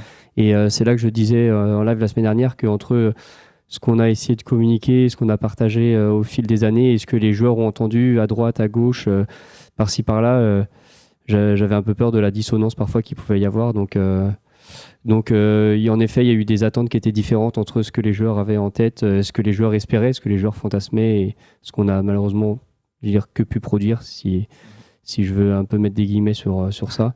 Ouais. Donc, on garde quand même quelques points positifs, ce que je disais sur la partie serveur, sur ces modifications-là. On a fait un live en février dernier, on avait fait un live pas facile aussi sur les problèmes serveurs qu'on avait eus. Là, on est content de dire que maintenant, et l'équipe serveur aussi est content de pouvoir dire que là, les serveurs ont bien tenu. Mais on savait qu'on allait avoir du boulot pour les 3 prochains mois et on sait maintenant qu'on aura énormément de boulot pour les 3 prochains mois. Clairement. Je sais pas, Koto, toi, si t'avais... On s'y attendait. De manière générale, on savait que ça allait pas plaire à tout le monde. On savait qu'il allait y avoir un tsunami, clairement. Bien sûr, donc on s'y était préparé. Ouais. Du coup, pour continuer sur le portage mobile, donc question 4. En toute honnêteté, le portage mobile fait-il l'unanimité en interne? Y a-t-il des membres du staff réticents et peuvent-ils s'exprimer sur le sujet? Fait-il l'unanimité en interne? Non, mais parce qu'il y a beaucoup de sujets qui font pas l'unanimité en interne, ne serait-ce que quasiment tous les sujets, c'est le fait de bosser dans du créatif. On a tous nos visions de ce qu'on voudrait que le jeu soit. C'est l'énorme chance et le problème de bosser, que ce soit dans le jeu vidéo, le cinéma, la musique, ce que vous voulez, n'importe quel milieu créatif. À partir du moment où vous échangez avec des passionnés, personne n'est d'accord. Il y a des points sur lesquels on se rejoint, mais non, pour le coup, il y a plein de points sur lesquels on n'est pas d'accord. Et du coup, le portage de Dofus sur mobile ne fait pas forcément l'unanimité. Y a-t-il du membre du staff réticent et peuvent-ils s'exprimer à ce sujet? Des membres du staff réticents, c'est pas à ce point-là non plus. Tout le monde comprend pourquoi est-ce qu'aller sur mobile, ça peut être intéressant. Peuvent-ils s'exprimer sur le sujet? À mon sens, il n'y a pas d'omerta particulière chez Ankama. Après, ce n'est que mes connaissances. Certains pourront peut-être dire l'inverse. Alors, sur ce petit point, rapidement, depuis quelques années maintenant, on essaye quand même d'un peu plus anonymiser les personnes qui répondent, notamment sur le forum ou des choses comme ça, pour éviter que certaines personnes soient vraiment très ciblées dans les commentaires, dans le chat. Malheureusement, après, les gens viennent en live, donc ils ont des noms à ressortir. je vais prendre la défense de Crocus, mais c'est souvent un pseudo qui revient souvent. Mais justement, on essaye d'anonymiser un petit peu ces reports-là pour protéger les personnes derrière. C'est ça. Et ça parce que vous n'êtes pas au courant, mais côté anonymisation, c'est qu'il y a eu des folies qui se sont passées par moments. Vraiment, vous faites peur parfois. Question suivante. Alors celle-là, je m'y attendais pas, mais donc nous avons cru comprendre qu'il y avait pas mal de turnover dans l'entreprise. Le portage sur Unity est-il été impacté par des problèmes internes comme la gestion communication des équipes, la logistique ou des problèmes techniques? Globalement, quels ont été les principaux problèmes, obstacles rencontrés empêchant que le projet se déroule parfaitement? Beaucoup de choses. Enfin, il y a 3 ans qui sont passés, donc il y a eu énormément de choses. Après, c'est pas dans le fait que ça a empêché Unity de bien se passer. Koto aura peut-être des détails plus précis pour répondre à ça. Mais globalement, juste, c'est un portage qui est ambitieux, parce que ça reste un portage d'un MMORPG qui a été fait sur une techno vraiment qui n'était pas le meilleur choix. Déjà à l'époque, juste c'était logique par rapport à ce que voulait faire Tot et Cam et tout à l'époque. Et je comprends complètement pourquoi ça a été sur Flash, de par leur passif. C'était pas le meilleur choix. Et juste, on en a payé les pots cassés durant le portage. Le portage, vraiment, c'était un sacré challenge technique quand on voit d'où est-ce qu'on partait. Parce que vraiment, il fallait tout casser. On n'a rien gardé. Et Koto pourra plus se dire que moi. C'est qu'on n'a absolument rien gardé. Concrètement, on avait 20 ans de dette technique aussi. Mais oui. On avait 20 ans de code où il n'y a plus personne qui sait comment ça marche. Donc on a tout repris, on a tout fait redécouvert péter. Des quoi. trucs. Mais... Des dingueries. Hein. Oh là là. Et mais ça, il faudrait qu'on vous les montre. La photo de la monture avec la tête du personnage. Oh, c'était exceptionnel. Ça, c'était incroyable. C'était exceptionnel. Mais parce que vraiment, quand on a réintégré des systèmes, parfois on voyait des petites boucles qui rappelaient des choses, mais nul côté graphe. Et en fait, il y a eu d'un coup Koto qui nous a envoyé vraiment, je sais plus pourquoi, je sais plus ce que tu avais intégré, mais on s'était retrouvé avec les dragos d'Inde, les harnachements. On s'était retrouvé avec les dragos d'Inde qui avaient les têtes des personnages avec le skin du chapeau. Et en fait, vraiment, c'était d'un coup en mode. Voilà, c'est moche, parce que j'ai pas encore tout bien refait. Oh, c'est terrible. Et vraiment, c'est une vision d'horreur. Hein. L'image était horrible, c'était très drôle, mais c'était horrible. Et en fait, il faut se dire qu'on a fait ça, mais avec quasiment tout. C'était un taf colossal. C'était vraiment un très gros taf. Et le problème, c'est que ça, recoder 20 ans de dev égale travail de l'ombre. C'est invisible pour vous. Ce qui est logique, ce qui est normal. Mais vraiment, on ne peut pas se rendre compte c'est difficile de se rendre compte du taf qui a été fait derrière. C'est vraiment très difficile. Pour remettre aussi, alors là aussi, je vais essayer de défendre un peu les équipes. J'ai vu des commentaires qui disaient qu'au vu de ce que ça représentait, en max 1 an, c'était plié. Il faut savoir que pendant plus d'1 an, je ne sais plus exactement, peut-être que c'était 1 an et demi. Ça fait quasi 1 an et demi, ouais. Pendant 1 an et demi, ouais, on va dire 1 an et demi. J'ai arrêté de dire des bêtises, parfois je me trompe. Je crois que c'est pendant 1 an et demi, on a travaillé avec du coup l'entreprise Unity. 2 ans et 2 mois. 2 ans et 2 mois. Merci Koto. Et il y avait un bon paquet de gros seniors bien qualifiés. Voilà. Donc on a travaillé avec l'entreprise qui développe le moteur Unity. Ils étaient une très grosse équipe et avec lesquels on a travaillé pour développer le truc et ça n'a pas duré 1 an, même avec une énorme équipe de seniors qui maîtrisent Unity. Voilà. Ouais. Donc ouais, encore une fois, c'est pour remettre du contexte parce qu'en fait, c'est juste que cette semaine, on a vu tellement de je vais réellement dire, mais du coup, de bêtises se dire sur le forum qu'il faut qu'on remette un peu de contexte pour que vous puissiez comprendre. C'est important pour nous, parce que sinon, oui, on va être dans 2 réalités complètement différentes, on n'arrivera plus à se comprendre, c'est plus possible. Du coup, là, réellement, le portage a été vraiment très, très coûteux. Ensuite, il y a eu des choses qui sont passées pendant ces années. Il y a eu, typiquement, oui, le Covid, mais c'est pas une excuse pour dire on repousse tout et tout est galère à faire. Par contre, l'une des très grosses difficultés qu'on a eues pendant toutes ces années qui font que le portage est aussi dans l'état dans lequel il est actuellement, c'est qu'on a énormément toujours bossé sur Flash. On a fait beaucoup de mises à jour sur Flash. Côté GD, ça s'est pas arrêté. Côté GD, ça fait assez peu de temps, finalement, qu'ils sont en train de bosser sur Unity. Côté Graph, ils ont bossé pendant 2 ans plus, à l'aveugle, parce qu'on n'avait pas encore client, parce que comme le disait Riebeck, le client était côté Unity, c'est eux qui bossaient dessus pour nous faire le début du portage. Donc en fait, la principale problématique, à mon sens, ça a été que le portage, il y a eu 2 choses qui sont entremêlées. C'est d'un côté, on a fait le portage technique. De l'autre côté, on a voulu relever des challenges créatifs avec tout le changement d'interface, le fait de modifier les maps de combat, etc., qui font que ça a densifié le portage et n'était plus juste un portage technique, mais il y a aussi de la créa qui s'est glissée dedans. Et ça l'a rendu vraiment très complexe. Ça, c'est clair. Et à mon sens, après, c'est très produceur side, ce serait la vision de production, mais à mon sens, c'est l'une des choses qui a augmenté les risques de ce portage au complet. Je sais pas si Koto ou Rebecca, il y a d'autres points de détail. Je vais rebondir vite fait sur 2-3 petites questions que je vois et on nous pose par exemple la question de pourquoi est-ce qu'on n'est pas resté sur du vectoriel comme sur Flash et compagnie. Pourquoi est-ce que vous croyez que vous pouvez avoir 50 personnages sur une map sans que ça soit trop en train de laguer comme sur Flash? C'est simple, hein. Oui. C'est parce qu'on a dû changer tout ça. Et en fait, le vectoriel a des avantages, mais alors honnêtement, sur Flash, zoomer vos maps, il n'y a pas une seule map qui est clean, qui n'a pas un seul pixel qui déborde ou qui n'est pas flou. On a eu certes quelques pertes avec le portage Unity, ça c'est sûr, parce que aussi je le disais sur le post forum, mais du coup on a des algos de compression qui ont changé en 15 ans, enfin juste on bosse plus avec les mêmes technos du tout.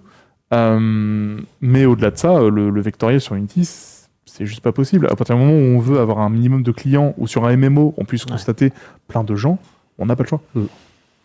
Et j'ai vu la question passer, bon, alors c'est en toute transparence, ça intéressera peut-être que certaines personnes, mais en effet, du coup, on avait pendant un moment une équipe Flash et une équipe Unity, et progressivement, les personnes qui étaient sur Flash, ils ont eu des formations pour arriver sur Unity. Donc on n'a pas viré toute l'équipe Flash et recruté d'autres personnes. Puis après, la plupart des devs maintenant, quand on sort, soit d'école de JV, soit même juste d'IUT ou de licence master de prog, dev en C#.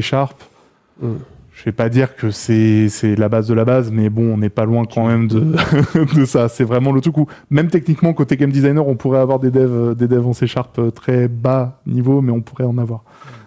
Donc non, en fait, il y en a plein, oui, qui ont eu des formations pour repartir sur Unity, mais même de base, leur formation, c'est plus, ils sont arrivés chez Ankama, ils ont dû se mettre au Flash, plutôt que l'inverse. Ouais, oui, pour la plupart, ça a été oh, c'est dommage, c'était mieux à l'école.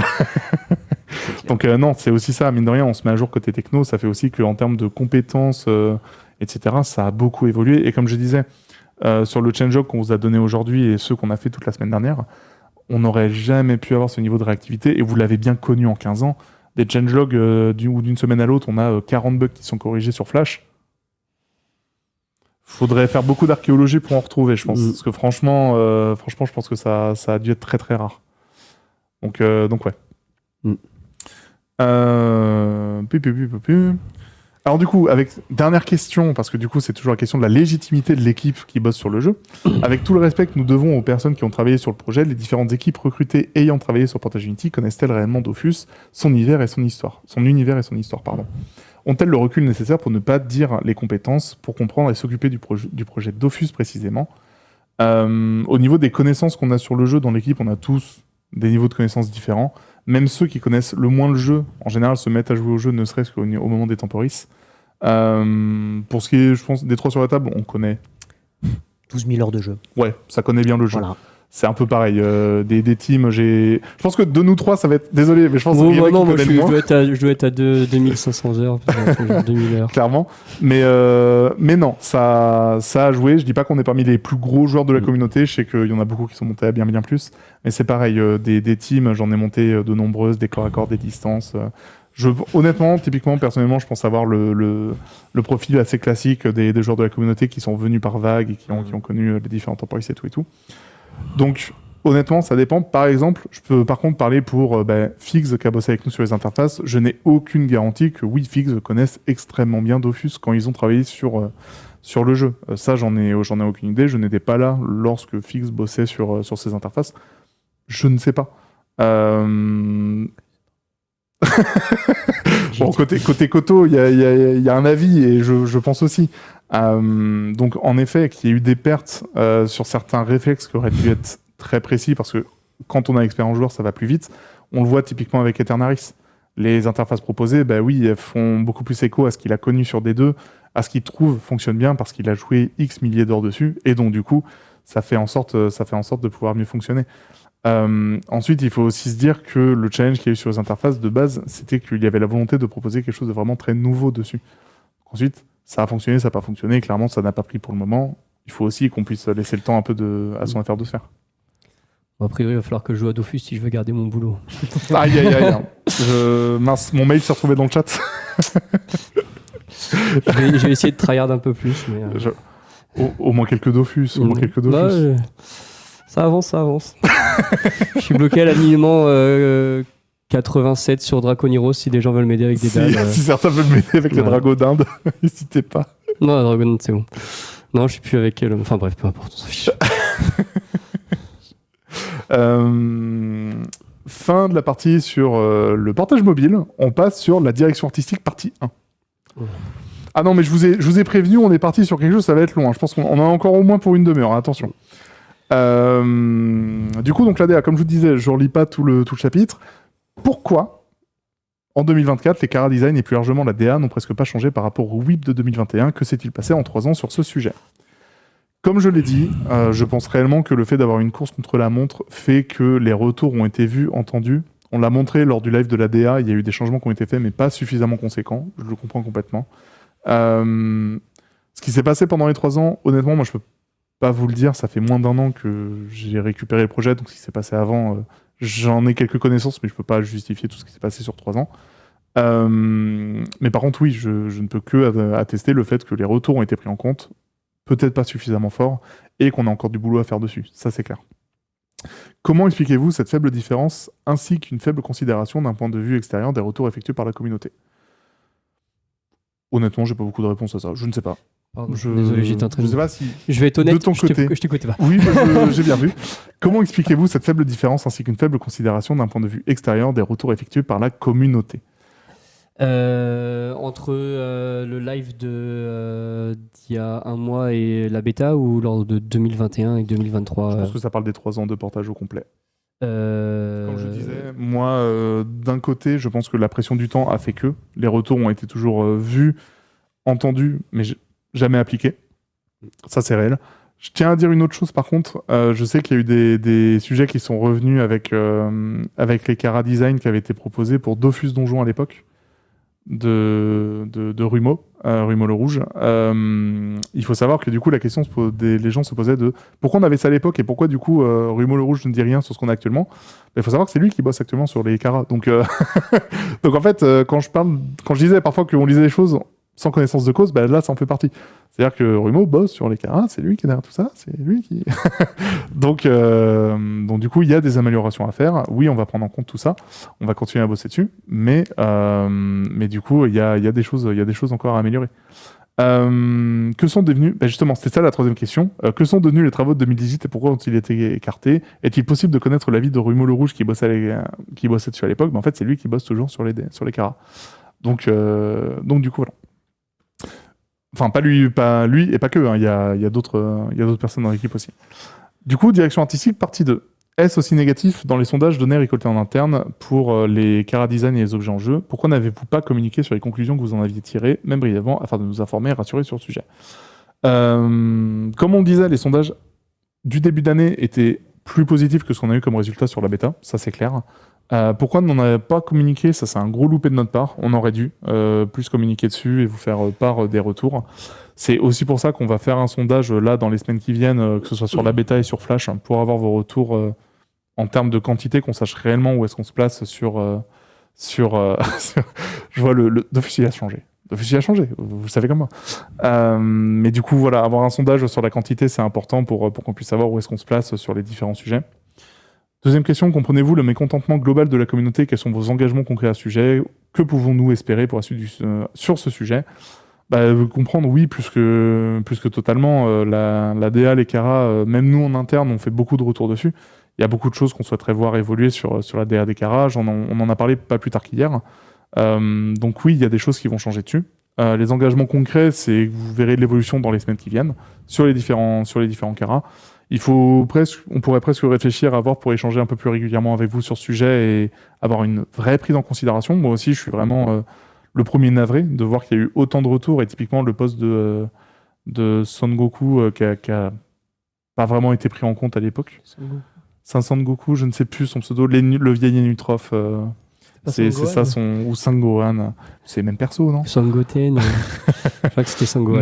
Mais du coup, moi aussi, je suis le premier attristé à Jackie Chun, c'est ça. À voir que les feedbacks ont été pris en compte. Comme je vous le disais, on vous l'a montré pendant la DA Unity, qu'ils ont quand même été appliqués, mais peut-être pas suffisamment loin. Peut-être qu'on a plus à faire. Il y a beaucoup de choses à explorer, clairement. C'est quelque chose sur lequel on va avoir des changements dans les semaines qui viennent, et du coup, on verra avec vous sur ce point-là.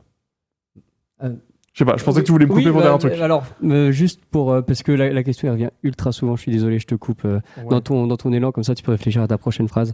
Le PNJ Reroll, il sera pas activé tout de suite, on a encore des bugs sur le changement de classe. Et toujours est-il que lorsqu'il sera activé, ce sera le même PNJ qu'en Incarnam, donc c'est quand vous pourrez reroll si vous êtes inférieur à niveau 20. Donc si vous êtes supérieur au niveau 20, même si le PNJ est réactivé, vous pourrez pas changer de classe. Vous pourrez changer de classe de manière classique dans la 3e phase avec le PNJ qui vend les potions de changement de classe de manière... voilà. Troisième question sur la DA partie 2. Les différentes classes se ressemblent énormément suite à l'uniformisation et standardisation des gabarits, ce qui constitue une grande perte à la fois d'identité et de personnalité. Comptez-vous travailler sur cette question afin de redonner plus de personnalité aux personnages? Donc déjà, oui. On compte travailler dessus pour faire en sorte qu'il y ait plus de personnalité sur les personnages. Par contre, le gabarit unique que l'on a actuellement, il est un peu accusé de tous les maux. Il faut savoir que sur Flash, de base, on bossait aussi avec des gabarits qui étaient uniformes et standards pour les classes. C'est pas quelque chose de complètement nouveau avec Unity. Par contre, on a mis la barre un peu plus haut pour faire en sorte qu'il y ait plus de personnalisation. Mais c'est pas non plus la chose qui est responsable de tous les maux de la DA et qui est responsable de tout ce que vous voyez ou constatez avoir perdu entre Flash et Unity. Faut un peu tempérer dessus. Par contre, oui, comptez-vous travailler sur cette question. Comme je disais, on a refait un point, ne serait-ce qu'hier, avec l'équipe de Cara Design. Donc, il va y avoir plus de points sur les persos pour faire en sorte qu'ils soient plus reconnaissables, qu'ils soient plus distinguables les uns que les autres. Je sais pas si ça se dit, mais on va le dire comme ça. J'ai déjà dit n'importe quoi tout à l'heure sur... C'est pour ça qu'on est plus si loin, donc finalement on peut continuer là-dessus, quoi. Et en fait, l'autre point sur lequel ça passe, c'est non seulement le Cara, mais aussi sur les animations. Je crois que ça revient un tout petit peu dessus, mais comme je disais plus tôt, les idols, je rappelle, qui sont les animations d'attente des personnages. Donc il y a les idols hors combat et les idols en combat. Elles vont aussi être revues pour faire en sorte que les classes aient des idoles plus précises. Déjà, faire ne serait-ce qu'une grosse différenciation entre ce qui est une classe de mage, une classe de guerrier, une classe tank, ou etc. Et ensuite aussi bien plus appuyer au niveau de la classe précise pour bien plus différencier un sacrieur d'un upper mage. Les deux n'ont pas à se tenir de la même manière, c'est clair. Sujet au niveau de l'identification et de l'immersion, justement. Les goûts ne se discutent pas toujours. Parfois, on aime ou on n'aime pas. De manière très organique, sans pouvoir l'expliquer, mais comprenez-vous qu'il ne s'agit pas d'un caprice de la communauté, mais plutôt d'un véritable besoin légitime d'incarner des personnages qui nous plaisent réellement, étant donné le temps que nous allons passer à les incarner. Oui, complètement, ça va recouper ce qu'on a déjà pas mal dit, mais du coup, c'est pour ça qu'on va refaire un effort, que ce soit côté DA et animation, de pouvoir plus personnaliser et reconnaître nos classes, nos personnages. C'est vraiment quelque chose sur lequel on va repasser prochainement. Comme je disais, pour les animations, on doit d'abord terminer le boss de la foire du Troul cette semaine et on passera la semaine prochaine pour commencer à faire un peu de R&D et typiquement Koto, la semaine prochaine il va y avoir un petit peu de R&D d'idle. Mais du coup c'est quelque chose sur lequel on va commencer à faire nos tests dès la semaine prochaine et ensuite pouvoir les produire dans la foulée. Donc du coup c'est quelque chose qui va arriver par la suite. Avez-vous d'autres pistes de DA pour les cara design de personnages et d'items déjà réfléchis, voire travailler en interne pour rattraper la situation? Non, c'est pour ça qu'on prend plutôt le pli d'améliorer ce qu'on a de présent et de prendre vos retours en compte pour améliorer tout ce que l'on connaît, tout ce que l'on a. Ensuite, je parle hypothétiquement, mais si arrivé en novembre ou je ne sais pas quand, ou même courant octobre, on est toujours sur un sondage où il y a, on va dire 95% des joueurs qui ne veulent toujours pas de ce que l'on propose actuellement. On va rediscuter, on va reparler, on va revoir comment on peut améliorer. Actuellement, comme je dis, on est plutôt sur une phase où on améliore ce que l'on connaît, ce que l'on a, apporter plus de diversification, plus de points pour reconnaître ses classes, etc. Plutôt que de tout changer directement. C'est pas quelque chose sur lequel on est actuellement. Sans parler du changement de corps costume et en considérant les contraintes techniques autour du choix de l'uniformisation des gabarits, il existe sûrement des solutions en 2024 pour faire varier la taille et les proportions du gabarit de notre personnage sans détruire les animations. Avez-vous prévu de travailler sur la question pour améliorer l'immersion et ce côté roleplay si cher aux joueurs de Dofus? Oui, c'est un point que j'ai oublié, mais justement on en a parlé hier et ça va repasser sur les tailles des persos. Du coup, il va y avoir une plus grosse différenciation sur les gabarits, sur les personnages à droite à gauche. Donc du coup, les Enutrophes, Xelor, etc. risquent d'être un peu plus petits que ce qu'on a maintenant. Certaines classes vont sûrement peut-être un tout petit peu grandir. Il y a une passe qui va être faite dessus. Donc oui, il va y avoir une repasse de fait sur les tailles. Si jamais vous avez d'autres questions que vous prenez, n'hésitez pas. Parce que là, j'enchaîne. On boit tes paroles. Ok. Rébec, je reste avec nous, Rébec. Le monocompte et multicompte. Alors là, grosse question. Et ça fait bien d'avoir. C'est tant mieux d'avoir un client. Je l'avais noté aussi. Pourquoi en plus de 6 ans, donc je rappelle, c'est pas en plus de 6 ans de travail, mais bon, je le dis quand même, pourquoi en plus de 6 ans de travail sur le portage n'avez-vous pas placé en priorité les optimisations pour les multicomptes et le mode héros, chose réclamée massivement et à juste titre par la communauté? Ce qu'il faut savoir, c'est que je reprends les réponses que formulait Logan à l'époque, mais du coup, Unity de base a été commandité pour faire en sorte que le multicompte soit jouable dans Dofus et sur le portage. Les performances qu'on a actuellement ne sont pas encore parfaites pour le multicompte. Ça, on le sait. Comme le disait Koto, il y a encore quelques fuites de mémoire sur lesquelles on doit bosser. On a tenté de passer quelques opti-multi la semaine dernière. On est revenu en arrière parce que finalement, ça faisait plus de mal que de bien, même si côté perf, c'était intéressant. Il y a des choses qu'on va continuer de faire pour le multicompte. Le mode héros, comme je disais, c'est quelque chose qui arrive vraiment sur le tard. J'étais moi-même honnêtement surpris que ça n'ait jamais été vraiment abordé dans l'équipe. En tout cas, c'était une idée, mais ça n'a jamais été acté qu'on fasse de la R&D dessus. Donc, pour le coup, sur le mode héros, j'avoue, j'ai moi-même fait le relou et j'ai un peu forcé la main aux équipes pour faire en sorte qu'on fasse de la R&D dessus. Le fait est que la R&D, elle a été mise en place. Le mode héros est vraiment galère à développer. C'est un gros truc. Le mode héros, pour ceux qui connaissent pas, c'est globalement le fait que dans un seul et même client, on puisse incarner plusieurs classes, se créer une équipe avec plusieurs classes et toutes les monter de manière parallèle. Toutes valident les objectifs, les quêtes, etc. C'est quelque chose qui existe sur le jeu, sur le MMO Wakfu.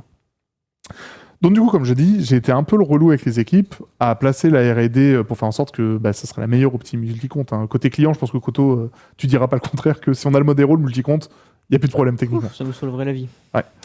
Le fait est que le multicompte, c'est pas 2-3 mois de dev. Non. Non. C'est Clairement beaucoup. pas. C'est beaucoup. Ça n'a pas du tout été pensé pour. Non. Et en fait, si on le fait, on casse tout. Ouais. Voilà. Donc, le plus gros problème, en fait, actuellement, c'est qu'on a fait la R&D. Côté serveur, ça avait bien avancé. Ça passait par les compagnons pour essayer de filouter, faire en sorte que ça devienne des héros qui étaient jouables. Ils contrôle-C, contrôle-V 2 minutes. Bon, on va peut-être faire le test, du coup, on sait jamais.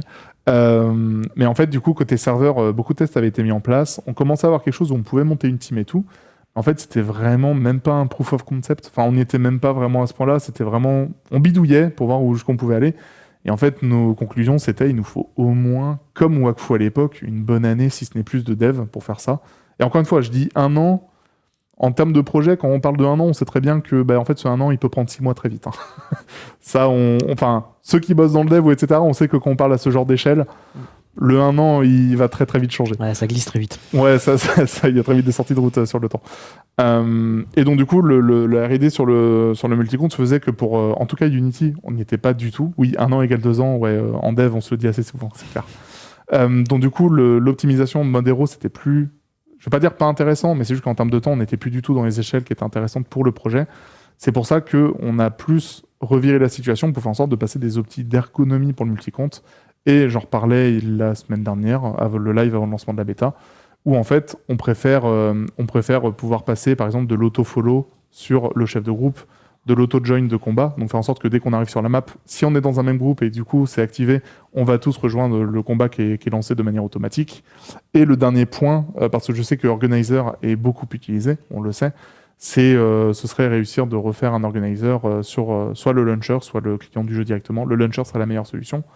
Mais du coup, on est plutôt parti là-dessus, parce qu'en fait, c'est, mine de rien, les optis de base qui feraient que le multicompte serait agréable en jeu.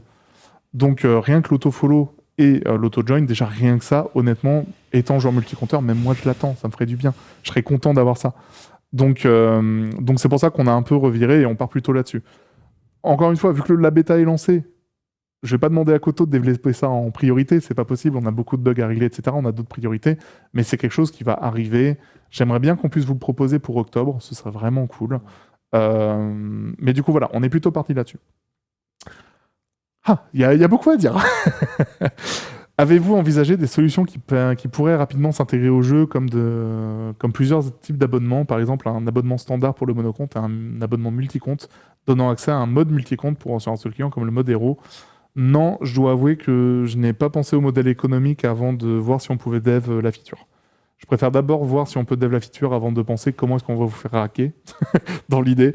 C'est plus intéressant de voir la faisabilité d'une feature avant de savoir comment est-ce qu'on va la vendre, globalement. Donc non, le fait d'avoir plusieurs types d'abonnements, etc., honnêtement, c'est pas du tout encore réfléchi, j'en ai aucune idée. De toute manière, le mode héros, encore une fois, comme je disais juste avant, c'est pas encore sur la table complètement parce que R&D. Au-delà de la faisabilité technique que nous ne questionnons pas, nous comprenons tout à fait le défi. Comment expliquez-vous ce retard, voire cet échec à l'heure actuelle? Êtes-vous d'accord avec le fait que le multicompte a totalement sa place dans Dofus et que cela représente une expérience attirante pour certaines personnes? Je parle d'un point de vue très personnel, mais je suis joueur multicompte, donc oui. J'ai ma team qui existe depuis 2009, 2008-2009, truc comme ça. Je veux pas la perdre. J'ai toujours plaisir à jouer en multicompte. Donc oui, le multicompte a sa place dans Dofus. C'est important. Ça a été une habitude de jeu de nombreux joueurs. La mode du monocompte s'est installée parce que c'est aussi plus logique avec nos manières de consommer pour certains. Mais la plupart des joueurs historiques, on est joueur multicompte. Du coup, oui, le multicompte a sa place dans Dofus. C'est une place importante. Les serveurs classiques, pour moi, sont les serveurs multi. C'est important. C'est pas pour autant qu'on va négliger le monocompte ou le multicompte. C'est juste qu'il faut qu'on réussisse à traiter les deux de manière égalitaire, c'est important. Je sais qu'il y a toujours la guerre, même si pour moi elle n'a pas lieu d'être, entre le mono et le multicompte. Chacun vit sa vie, chacun joue au jeu, apprécions juste le jeu pour ce qu'il est, c'est important. Si certains veulent jouer multi, qu'on continue à jouer multi, c'est important. Que certains souhaitent jouer mono, c'est important aussi. Tout peut exister en fait, ça n'a pas de raison. J'ai longtemps moi-même rêvé, quand j'étais ado, de pouvoir avoir un Dofus solo. Parce qu'en fait, au final, fut un temps, je suis en mode « Oh, ce serait vachement trop bien d'avoir ça !» Je pense que pour beaucoup de joueurs multicompte, ça a été un souhait inavouable, fut un temps, de pouvoir avoir Dofus juste sur son PC sans avoir de serveur. Mais du coup, oui, comme je dis, moi-même, je suis joueur multicompte. Du coup, je comprends complètement les attentes. Et je pense que c'est aussi une des choses qui explique un peu le revirement qu'on a sur ces questions. C'est qu'il faut avoir de l'expérience en tant que multicompteur pour se rendre compte de toutes ces problématiques-là, en fait. Des problématiques de changement de fenêtre, de performance qu'on a sur plein de choses, etc. C'est tant qu'on ne fait pas l'expérience de jouer multicompte et de faire du alt-échappe pendant 5 heures d'affilée pour être sûr que sa petite souris ne change pas de pixel parce qu'on doit faire la même réponse au même PNJ avec toutes ses classes, ça, on peut pas se le dire en tant que joueur monocompte, en fait, tant qu'on n'a pas fait l'expérience pendant des heures durant faire ça. Donc voilà. Par contre, clairement, ça, je l'assumerai complètement. Le multicompte n'a pas été 100% au cœur du portage Unity, ça c'est clair. La principale priorité du portage Unity, c'est d'avoir des bonnes performances sur un client et faire en sorte que ce soit fluide et stable. Ça a été ça, la plus grosse des priorités. Et c'est aussi pour ça que du coup, là, on est en train de rattraper le temps pour les petits multicomptes. On veut en passer, on en a toujours en tête, on a des choses à faire et tout. Mais oui, on est un peu en train de rattraper le temps là-dessus. Voilà. La compo, alors... Bon, je le donne parce que je vois la question, mais moi je suis team corps à corps. Hein. Moi l'écran, j'aime pas ça. Fallait pas dire ça parce qu'après il va y avoir des rumeurs comme bah quoi, oui, les petites maps c'est de ta faute après. Bah oui. Mais non, mais je m'adapte très bien. Hein. C'est une fois tannée. J'ai dit que je jouais Steamer et du coup ils ont. Ah non, mais c'est une tannée sans nom. Mais la meilleure classe, ça reste Sacri. Pourtant, il n'y a pas de refonte Sacri, alors que j'aimerais bien qu'on fasse une refonte Sacri. Mais ma classe de cœur, ça reste Sacrieur. Je ne jouerai jamais autre chose que ça et c'est tout. Donc justement, on passe là-dessus. Les combats et les maps instanciés. Pourquoi avoir opéré ce changement et comprenez-vous les critiques faites face à ce nouveau système que sont les maps de combat? Est-ce en totalité lié à la question du portage mobile ou y a-t-il d'autres raisons? Alors, à ma connaissance, encore une fois je dis à ma connaissance parce que le projet ça fait pas si longtemps que ça que je l'ai récupéré en tant que soi. Ce n'est pas spécialement lié à la question du portage mobile qu'il y a ces maps instanciés. La réelle raison, pour moi, elle est plus côté production que refaire l'entièreté des maps de combat sur j'adore papinocher le dictateur, vous êtes des fous. Je m'étouffe. Mais du coup, la principale raison, à mon sens, elle est plus côté production que refaire les 15 000 maps, enfin, du coup, les 13 000 maps qu'on a, parce qu'on a 2000 maps de combat maintenant, les 13 000 maps en entier dans le temps qui était imparti sur le portage étaient, à mon sens, irréalisables. Ça, j'en suis quasi sûr et certain.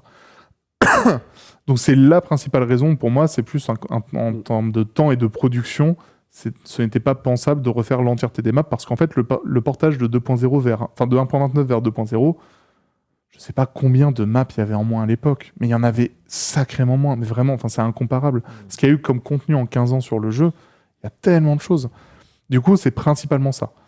Ensuite, est-ce que je comprends les critiques faites sur le nouveau système? La perte d'immersion, je la comprends. Ça, je la comprends. C'est presque le point sur lequel je suis le plus d'accord, personnellement. La perte d'immersion, je la comprends complètement.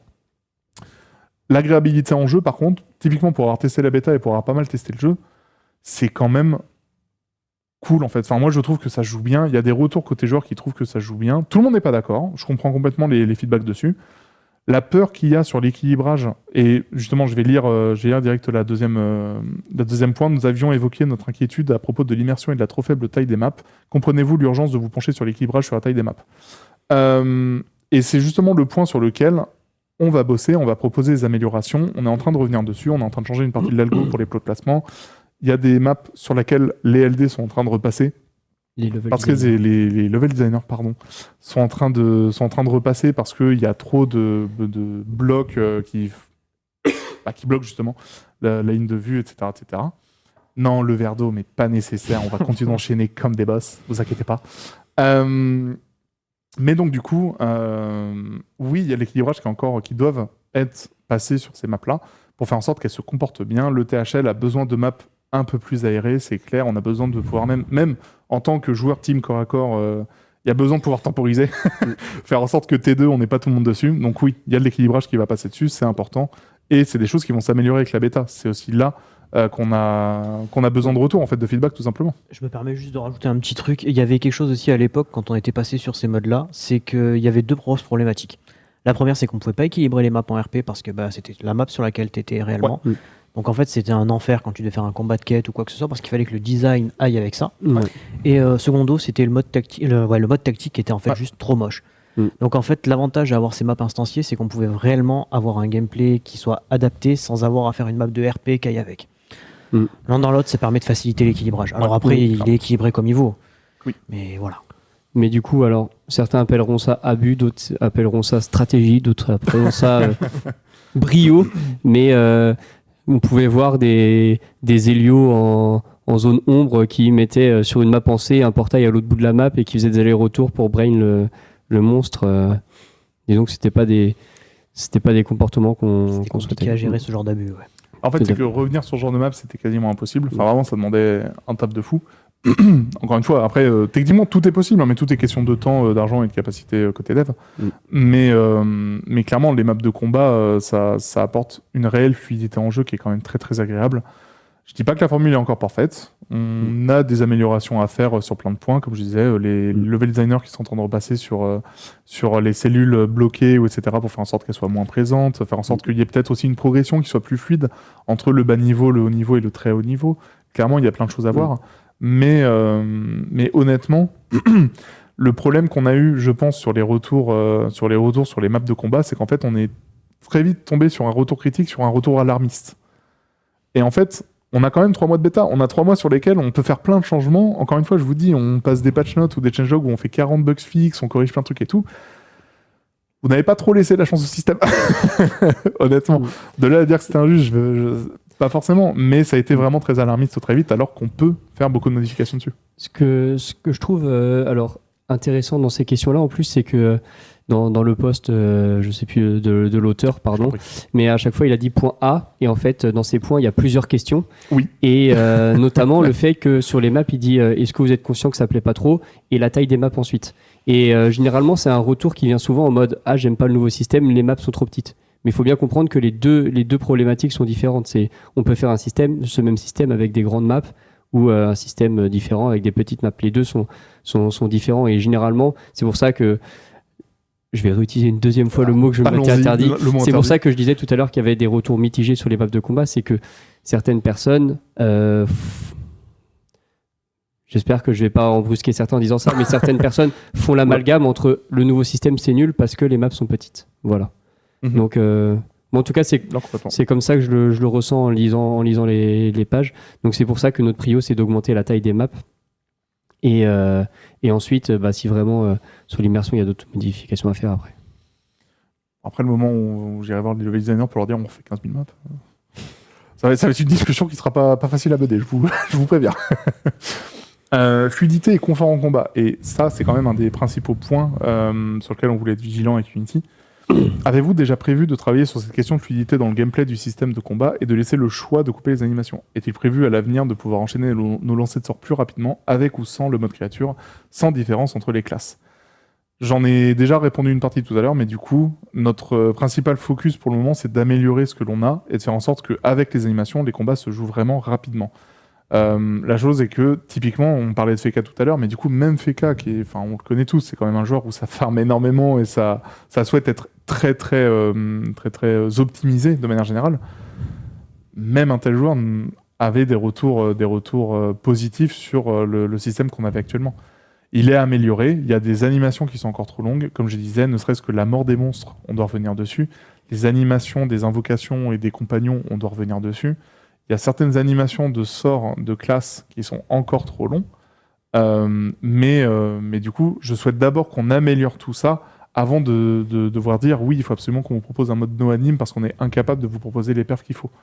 Il y a des choses à améliorer et ça, je le répète, mais on l'a déjà dit avant le lancement de la bêta, la veille. S'il y a des sorts qui sont beaucoup trop longs, que vous trouvez vraiment trop longs, il y a des choses à voir, mais même côté mob, on sait qu'on a certains monstres qui sont très longs à jouer. N'hésitez pas à nous faire le retour, ce sera vraiment lu, pris en compte, pour faire en sorte qu'on améliore le dynamisme des combats. C'est vraiment important.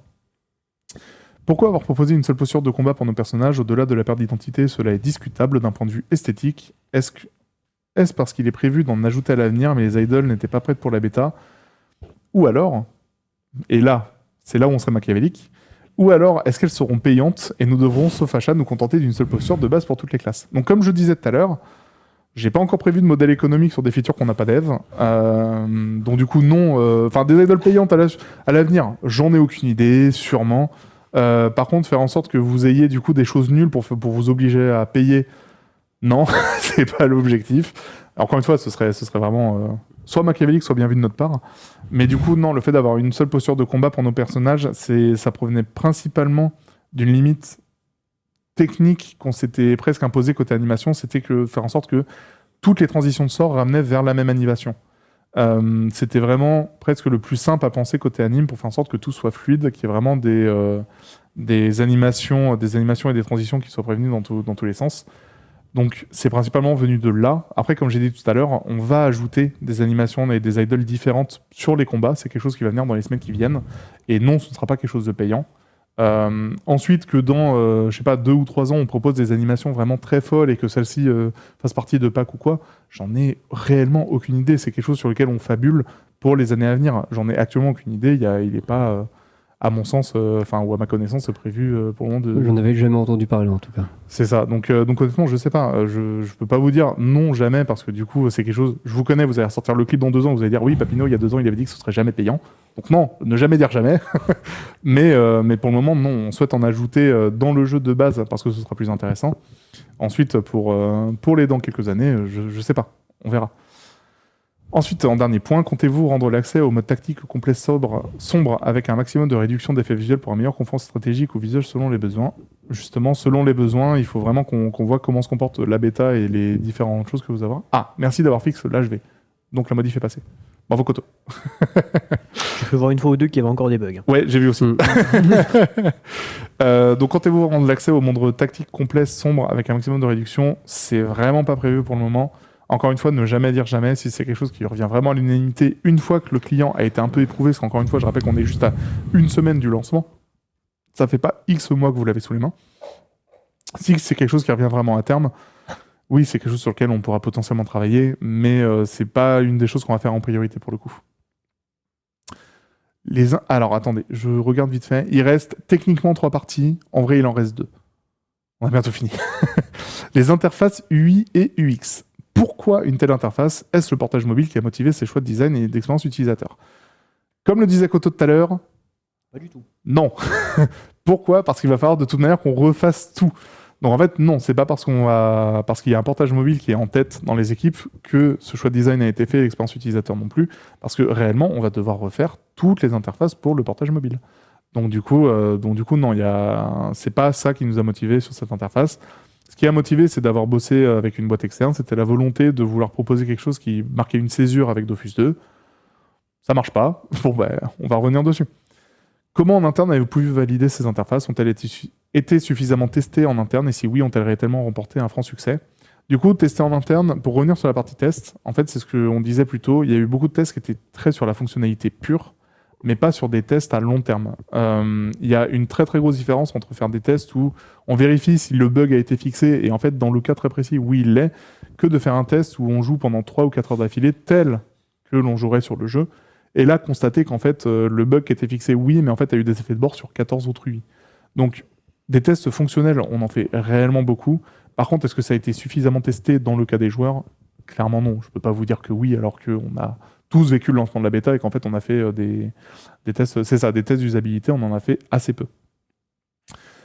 Après 6 ans de travail et surtout, encore tu vois, bon le 6 ans est faux, mais je vais quand même le dire tel quel. Après 6 ans de travail et surtout sans compter les années de post-forum pour améliorer celle de 2.0 qui était déjà plutôt jolie et pratique pour la plupart, avez-vous d'autres designs d'interface en réserve ? Quels sont vos engagements de ce côté-là ?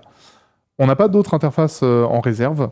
Par contre, comme je disais, j'ai récupéré le contact d'Eternaris qui a fait le très bon post et très gros post sur les interfaces et on va voir si on peut travailler avec lui ou non par la suite pour améliorer tout ça. On en revient au souci d'immersion. Les dialogues de quête, en plus d'être à revoir côté design et taille, ont été dépossédés des illustrations de PNJ. Comptez-vous les remettre et améliorer l'expérience de jeu autour des quêtes ? Avez-vous d'autres choses de prévues pour la faisabilité des quêtes sans guide ou tutoriel ? Alors au niveau des quêtes, il y a une anecdote à vous partager. Pour ceux qui ont déjà vu les anciens lives, vous la connaissez déjà, mais en fait, le problème des illustrations de PNJ qui étaient présentes sur les interfaces de quête, c'est qu'en fait, c'était pas vraiment des illustrations, mais c'était les PNJ eux-mêmes qui étaient présents dessus techniquement. Et en fait, le truc, c'est que vu que maintenant on a des PNJ de classe qui sont animés, en fait, ça faisait que les illustrations de PNJ étaient animées dans l'interface. Ce qui était très bizarre, ce qui est très drôle, mais très bizarre, parce que du coup, tous ne sont pas animés de base. Et donc, en fait, on a été obligé de les retirer, parce que pour le moment, ça faisait qu'une interface sur deux, il y avait un PNJ animé, l'autre non, c'était mal placé, c'était mal changé, etc. Enfin, c'était vraiment juste le bordel. Et ça fait partie de... ça fait 20 ans que le jeu existe, et du coup, on constate. Du coup, non, ça a été juste retiré. Par contre, avez-vous des choses prévues pour la faisabilité des quêtes sans guide ou tutoriel ? C'est justement quelque chose qu'on a commencé à mettre en place avec l'interface de quête à présent. Il y en a certains qui l'ont vu, mais en fait, il y a un picto qui a été ajouté pour les réponses pour savoir si ça allait lancer un combat ou si c'était juste de la suite de dialogue. C'est un début, c'est juste un tout début. Il y a d'autres choses à mettre en place. Il faut qu'on s'améliore dessus pour faire en sorte que, oui, les quêtes puissent être faisables sans guide ou tutoriel le plus possible. Je sais qu'on est nombreux à utiliser Dofus pour les noobs. Il y a eu des nouvelles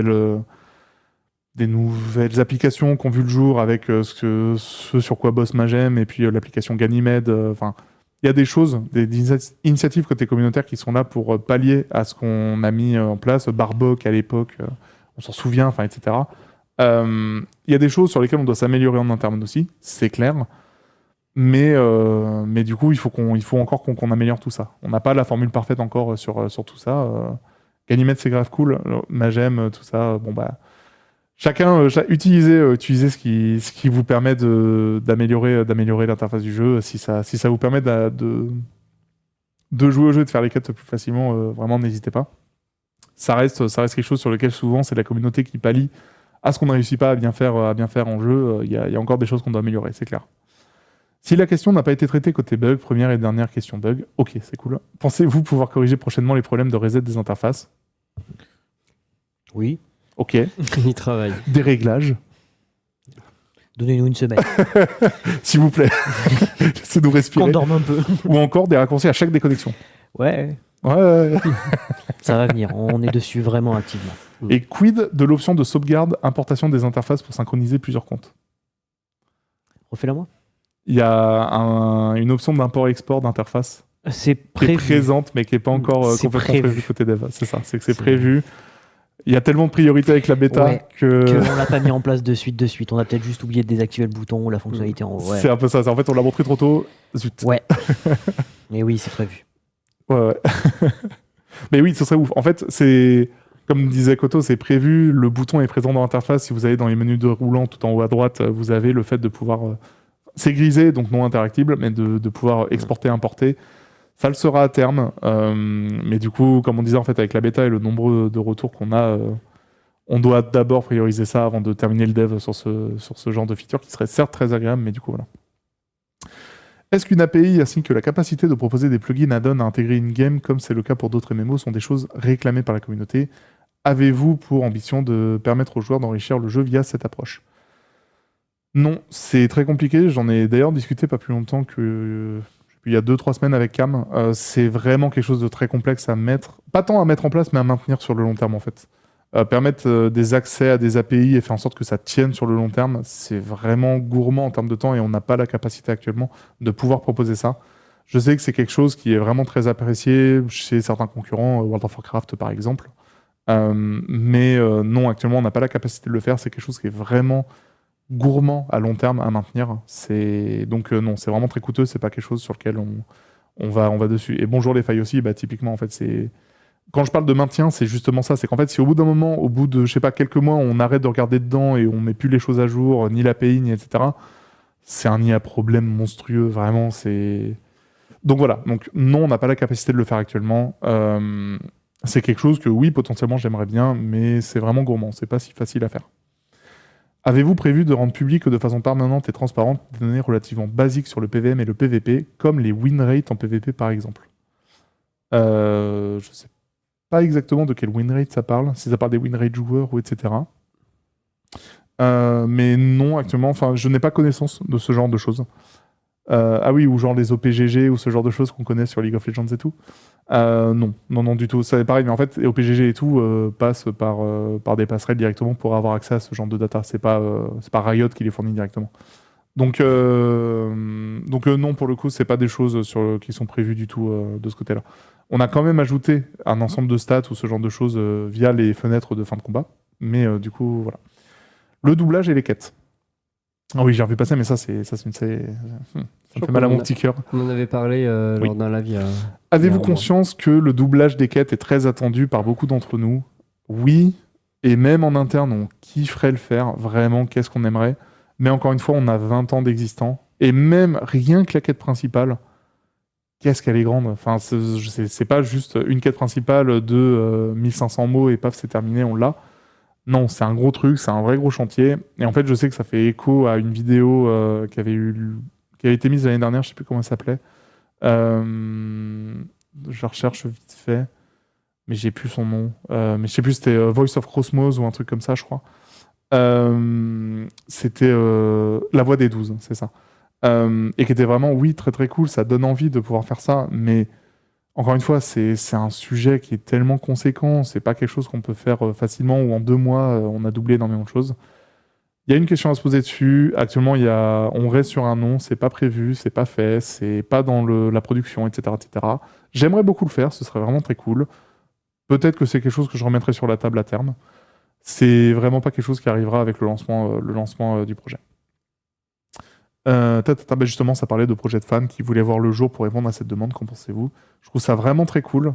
Mais encore une fois, c'est vraiment pas dans la production actuelle, c'est pas prévu dans le budget du projet sur l'année, etc., etc. C'est vraiment... En fait, c'est non seulement en termes de temps, c'est volumineux, c'est un gros truc. Puis typiquement, côté client, on n'a rien de prévu pour ça pour le moment.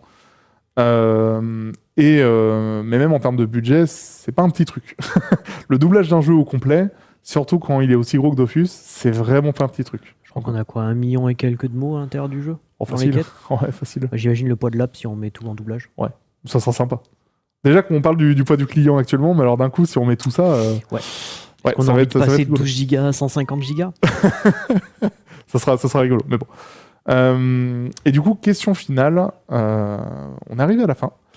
En dehors de la personnalisation et des modifications que vous apporterez prochainement en bêta, qu'avez-vous prévu pour la suite de cette bêta? À quoi devons-nous nous attendre in-game? Plus précisément, cette bêta est-elle entièrement dévoilée ou y a-t-il des features, des systèmes ou des contenus inédits hors extension 2025 auxquels nous aurons droit dans les jours, semaines à venir? Il y a des features qui sont manquantes actuellement sur la bêta. Je pense principalement à celle des cosmétiques. Il y a l'interface de modification, de personnalisation des havresacs qui n'est pas encore testable, parce qu'on doit la finir aussi. Il y a tout ce qui est... Là, on doit le terminer pour dans 3 semaines, parce que du coup, il y a les imports, mais du coup, tout ce qui est harnachement, etc. Il faut vite qu'on passe dessus pour les terminer. Donc du coup, il y a quelques features in-game qui sont encore à terminer, qui sont à tester, mais par contre, du contenu inédit ou ce genre de choses-là, je préfère dire... Oui, je t'écoute. Ah non, je sentais que tu voulais me couper. Non.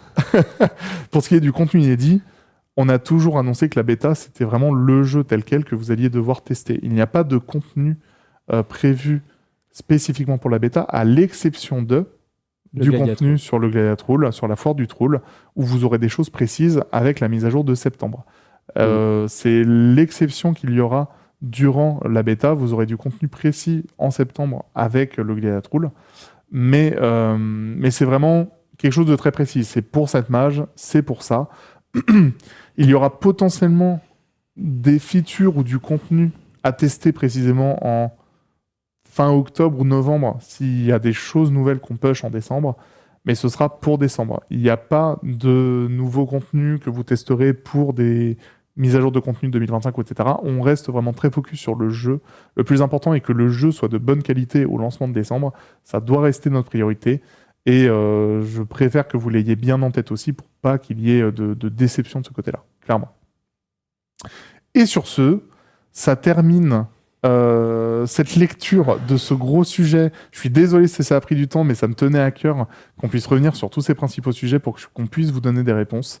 Je suis vraiment désolé que ça ait pris autant de temps et ça a été un petit peu fastidieux, mais c'est important à mon sens de pouvoir revenir sur tous ces principaux points parce que c'était les sujets sur lesquels vous êtes le plus tous revenus durant le lancement de la bêta. La question du pack HD, c'est vrai que ça... Allez, je ferme le PC comme ça, hop, pas de distraction. La question du pack HD, on a actuellement le LAC, qui est donc le lead dev client, qui est en train de faire des tests pour voir ce qu'on peut faire. Le souci qu'on a sur le pack HD, donc pour recontextualiser pour ceux qui n'ont pas suivi, le pack HD, c'est la nécessité d'avoir des assets de plus haute définition sur l'environnement pour faire en sorte que ce ne soit pas flou de manière générale. La chose est que il nous manque des fichiers sources, parce qu'encore une fois, on a bossé comme on a bossé à l'époque, mais du coup, fut un temps, les cartes n'étaient pas vraiment des cartes bien séparées en pixels, mais étaient juste un grand PNG, on l'importait et zou, c'est cool. Le fait est que retravailler ça, maintenant, avec toutes les méthodes de prod qu'on a, c'est un enfer. Parce qu'en fait, les maps actuellement, elles sont vraiment bien découpées, elles sont clean, elles sont jolies. Les pictos sont bien faits, etc. Et donc, en fait, là, on a un gros chantier où il nous manque... Ça va pas paraître énorme, mais il nous manque peut-être autour de 15-20% des fichiers sources. C'est peu dit comme ça, mais ça fait quand même 1/5 de nos fichiers qui nous manquent, qu'on doit rebosser, qu'on doit redécouper, qu'on doit re-upscale, en termes, que ce soit par IA ou non, mais du coup qu'on doit quand même re-upscale. Donc c'est quand même un bon chantier. Ça reste un truc qu'on souhaite pouvoir vous proposer. Idéalement, durant la bêta, ça me semble quand même compliqué, mais ça serait l'idéal. Sinon, c'est l'objectif qu'on a pour décembre. Ça reste un autre gros sujet parce que, encore une fois, les méthodes de prod ont bien changé. Ce qu'on faisait à l'époque et ce qu'on fait maintenant, encore une fois, ça a énormément évolué. Et c'est ça, 15-20% vu le nombre de maps. En fait, oui, vu qu'on parle de dizaines de milliers de maps, c'est beaucoup. Donc du coup, oui, le pack HD, on souhaite le faire. Là aussi, typiquement, ça sera ensuite le problème de Koto et de toute l'équipe client parce que côté perf, les chargements de maps, ça risque d'en prendre un coup, voilà. J'imagine. Ouais, c'est ça, on va faire en sorte que non, mais bon... Ça aura forcément un coût. À nous de réduire au maximum. C'est ça, ensuite, il y aura la charge de faire en sorte que ce soit optimisé, que ce soit prêt. Je sais pas non plus quel coût ça aura sur la taille du client. J'en ai aucune idée, mais si on fait x2 sur les assets maps, sur le point, on va forcément prendre. Après, est-ce qu'on va prendre des gigas? Je suis pas sûr. Je sais pas. On fera des tests, on sera sûr avec ça. C'est vraiment, oui, le pack HD, il est important, il faut qu'on mette dessus. Et donc, du coup, voilà. J'ai une anecdote sur ça. Je me le permettre, puisqu'elle est vraiment ultra drôle. Ultra, c'est annoncé. Ouais, vraiment, okay. C'était du même registre que la Dragodon avec la tête de classe. C'est que quand on a refait le tri sur les images comme ça, Papineau parlait donc il y a certaines maps, notamment c'est des maps où il y a des beaux environnements comme ça, où en fait au lieu que ce soit des pictos qui sont fournis au LD et que les LD placent les pictos, c'est une grande image et en fait les level designers ne font absolument rien, tout est déjà fait quoi.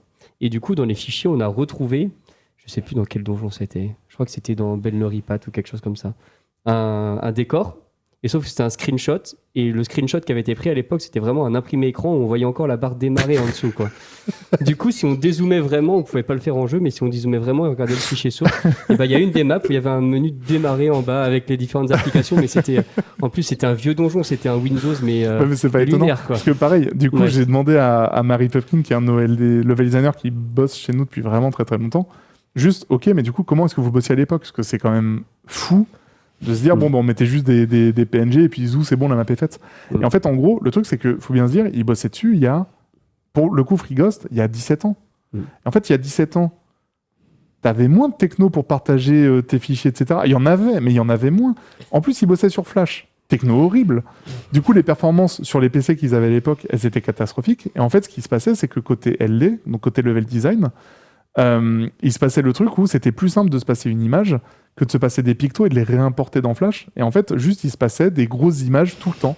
En mode, tiens, prends l'image, remodifie des trucs, recolle, paf, on ressort tout, et c'est parti.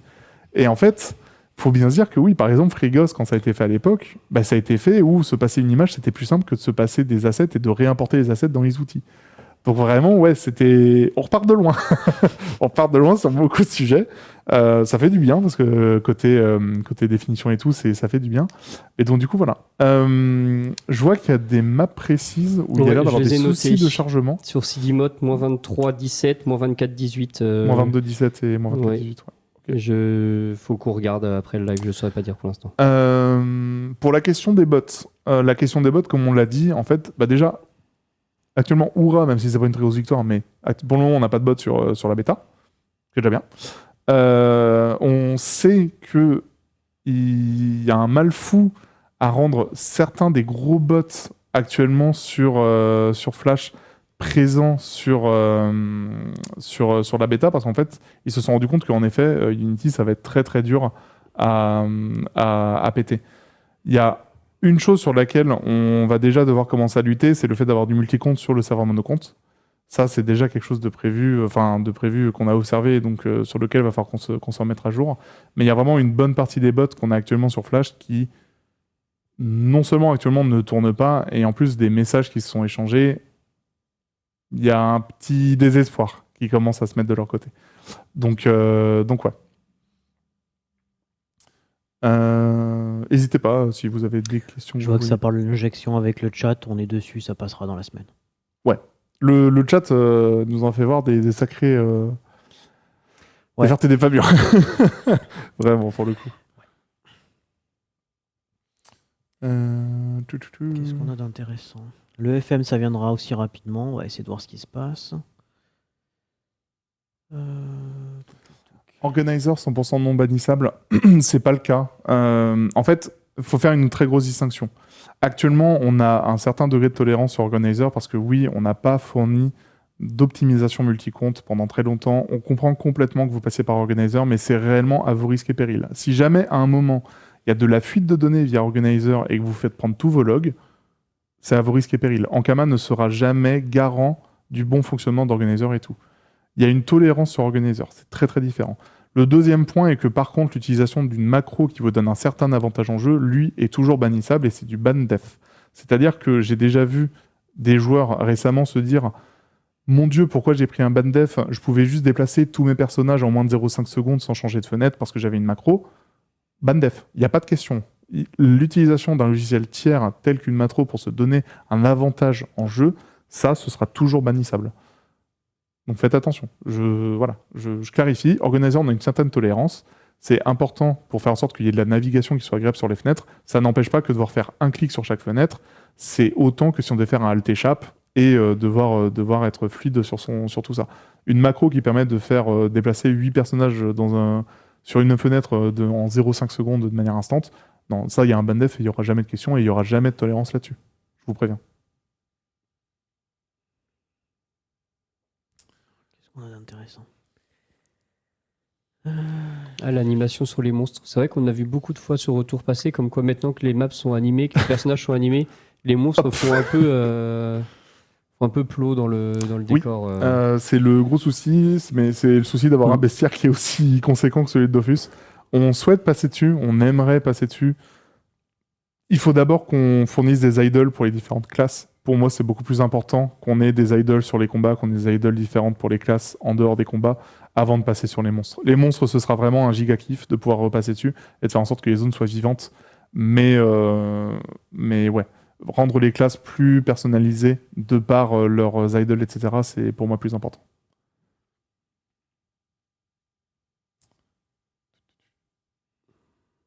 Ça spam pas mal quand même. J'ai pas le temps de lire une ligne. c'est le moment où être astigmate, ça me rattrape. Mais alors, est-ce qu'on a parlé de la DA pas mal de fois pour tous ceux qui arrivent et qui posent des questions un peu générales, on a traité beaucoup de sujets durant le live, donc il y aura soit des rediffusions, soit sinon il y aura du suivi. J'imagine que côté forum, ça va ça va pas mal réagir à ce qui s'est dit aujourd'hui. Je vois un petit message, une map est égale à une scène. Non, absolument pas. Oh. C'était mignon comme question. J'aime beaucoup. C'était d'une candeur. Les différents visages, ouais, c'est quelque chose qu'on aurait aimé, mais vraiment adoré vous proposer dès le lancement de la bêta. Malheureusement, comme je disais tout à l'heure, on a certaines features et interfaces qui sont encore vraiment en train d'être terminées en interne. Et typiquement, les cosmétiques, ça en fait partie. Donc du coup, toute la partie visage, personnalisation, etc., on a encore du taf un petit peu dessus avant de pouvoir vous la proposer. Donc oui, c'est un des regrets. Toute la personnalisation qu'on vous a montrée lors du live de la DA, malheureusement, vous n'y avez pas accès encore. Et on sait que c'est un des points qui faisait que lorsqu'on n'aimait pas la DA, on réussissait quand même à passer outre, entre guillemets, une fois qu'on avait ces options-là, et on se disait, ouais, ok, en fait, finalement, mon perso pourra devenir canon. Donc on sait. C'est un de nos très gros regrets, clairement, de ne pas pouvoir l'avoir maintenant. Système d'historique des ventes. C'est juste qu'il est bugué actuellement. Ouais. oui, c'est censé être là, c'est juste que bug, clairement. Mais oui, on est au courant, on est un peu dessus aussi. C'est ça. Possible de changer de classe, Riebeck on a répondu tout à l'heure, c'est quelque chose qui sera possible à terme, mais pas durant la première phase pour le moment. Est-ce qu'on va garder les persos après la bêta ? Non. Je vous invite tous, si jamais vous avez ce type de questions, à relire la news sur le lancement de la bêta Unity, qui donnait beaucoup de réponses sur ce genre de questions. Non, les persos actuellement montés sur la première phase de la bêta ne seront pas gardés, pour simple et bonne raison que c'est réellement une bêta, c'est pas un temporis, c'est pas quelque chose sur lequel on garde sa progression dessus, c'est pas du tout l'objectif de cette bêta.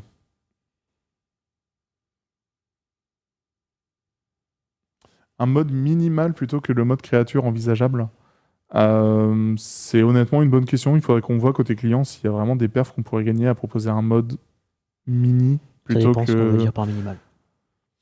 Faut voir ce qu'on enlève. C'est sûr que si on me dit t'enlèves les animations, les skins et compagnie, oui, ça sera forcément. Ah bah ça va être très fluide. Ça sera moins cher, hein, mais voilà. Mais c'est ça. Faut en fait un mode mini. Pourquoi pas ? Qu'est-ce qu'on met derrière ? C'est la simple question. Donc ouais. D'ailleurs, j'ai une question parce qu'il y a un point sur lequel on n'a eu aucun retour et je m'attendais à ce que ça fasse plus parler.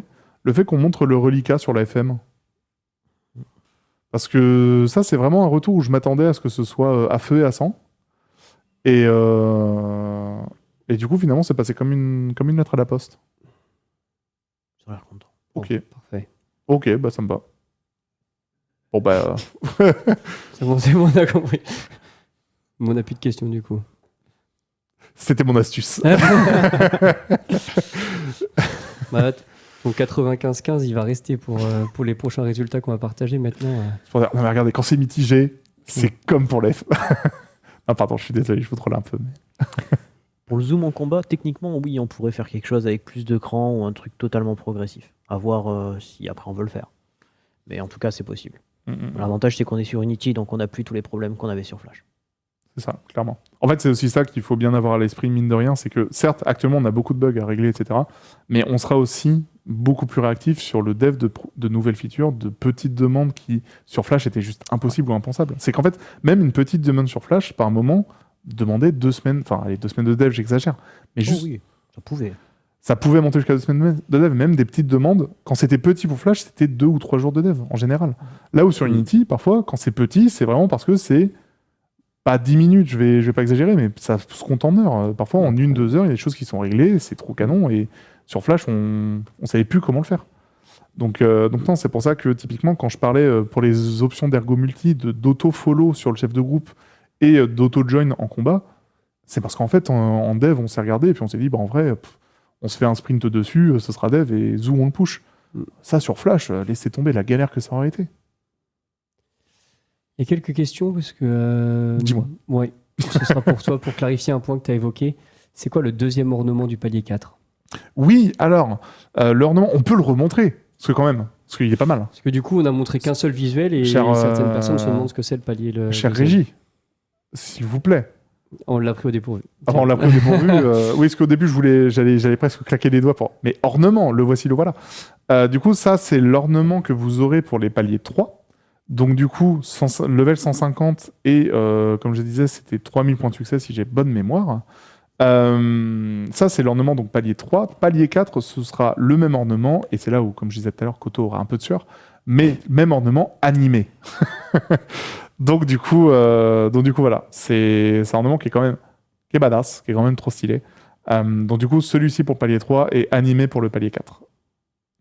Et comme je dis, je parle de Kotoka Desur, parce que forcément, animer des ornements qui seront présents sur tous les persos, on pense en termes de perf et on est en mode non, s'il vous plaît, ce serait mieux que non. Mais c'est la guerre incessante entre Graph et développeur client. C'est le développeur client pense à ses FPS et Graph pense à ce que ce soit joli, peu importe si ça tourne. On a envie que ce soit fluide, on a envie que ça tout soit instantané, mais de se dire, mais moi je suis à 144 frames là. C'est ça. Et d'ailleurs, j'ai vu qu'il y avait quelqu'un qui demandait est-ce qu'on pouvait limiter les frames. Vous pouvez déjà dans les options, vous n'êtes pas obligé de passer à 1000 frames. Oui, c'est ça. C'est déjà présent dans les options parce que ça fait partie justement. En fait, il y a une optique globale multicompte qu'on a voulu passer qui était non seulement de pouvoir caper ces FPS ou de les uncap, mais aussi de limiter les clients non focus à 12 frames secondes. Le fait est que en fait, quand on navigue et que la fenêtre n'est pas focus, en fait, on voit un jeu qui tourne à 12 frames secondes et du coup, c'était vraiment très moche. Donc, c'est quelque chose qu'on a revert. Enfin, on est revenu en arrière, pardon. Durant jeudi. On a encore des petites passes opti à faire sur le multicompte et ça fait partie de ces sujets. Je rebondis vite fait sur les histoires d'écran de grande taille. Ouais, on est au courant aussi et on est dessus. Ça va arriver rapidement.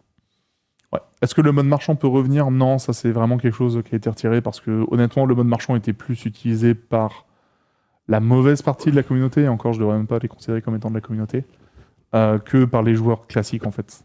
C'était vraiment utilisé par l'économie alternative, on va dire.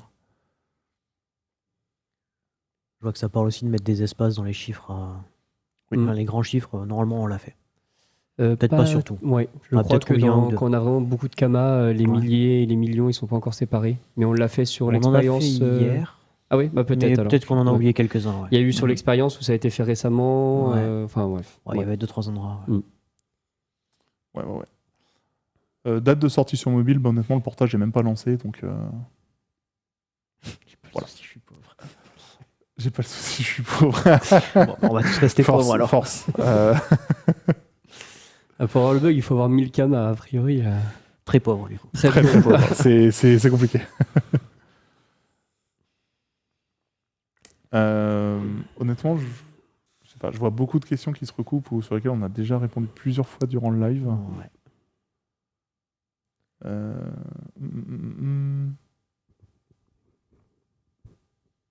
Ouais, Papineau en parlait tout à l'heure et on a bien remonté le bug comme quoi le Sadida faisait lag ses alliés, on a d'autres classes. Ouais. Ça a l'air d'être lié plus aux états qu'à une classe spécifique. On va investiguer. Les pépites moins chères, on va regarder pour les pépites, je comprends le retour, mais encore une fois, il faut vraiment qu'on prenne la décision pas à la légère, parce que si on change le prix des pépites, ce qu'on aura observé sur la première semaine sera beaucoup moins valide. Donc il faut qu'on fasse attention.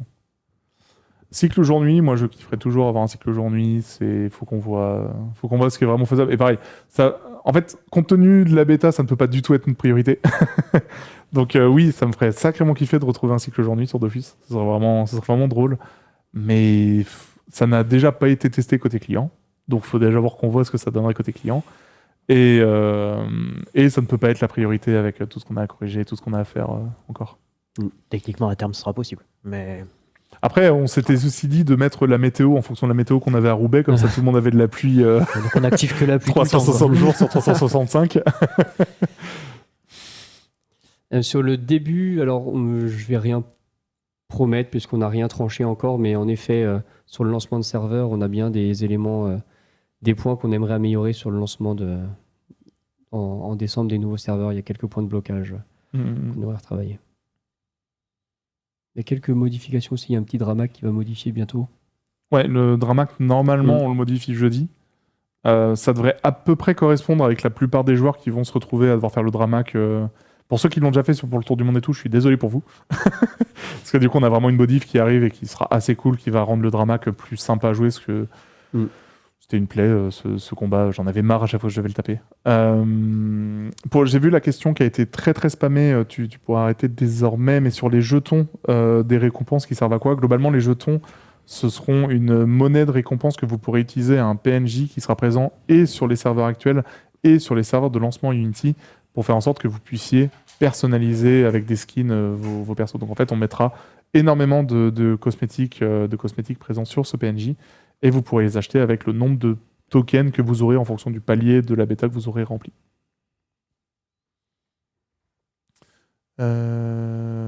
Pipapou. Attendez, je regarde vite fait l'heure quand même, parce que mine de Ça rien, fait quasiment 2h30 qu'on ce qui est quand même 17h. C'est que c'est l'heure du goûter. Donc, il y a la police qui vient taper à la porte en plus. en plus. Désolé. Bon, une dernière question chacun alors. Une petite dernière question chacun. Allez. Et c'est le moment du coup où tout le spam et on n'arrive pas à les lire. Je vais prendre une question.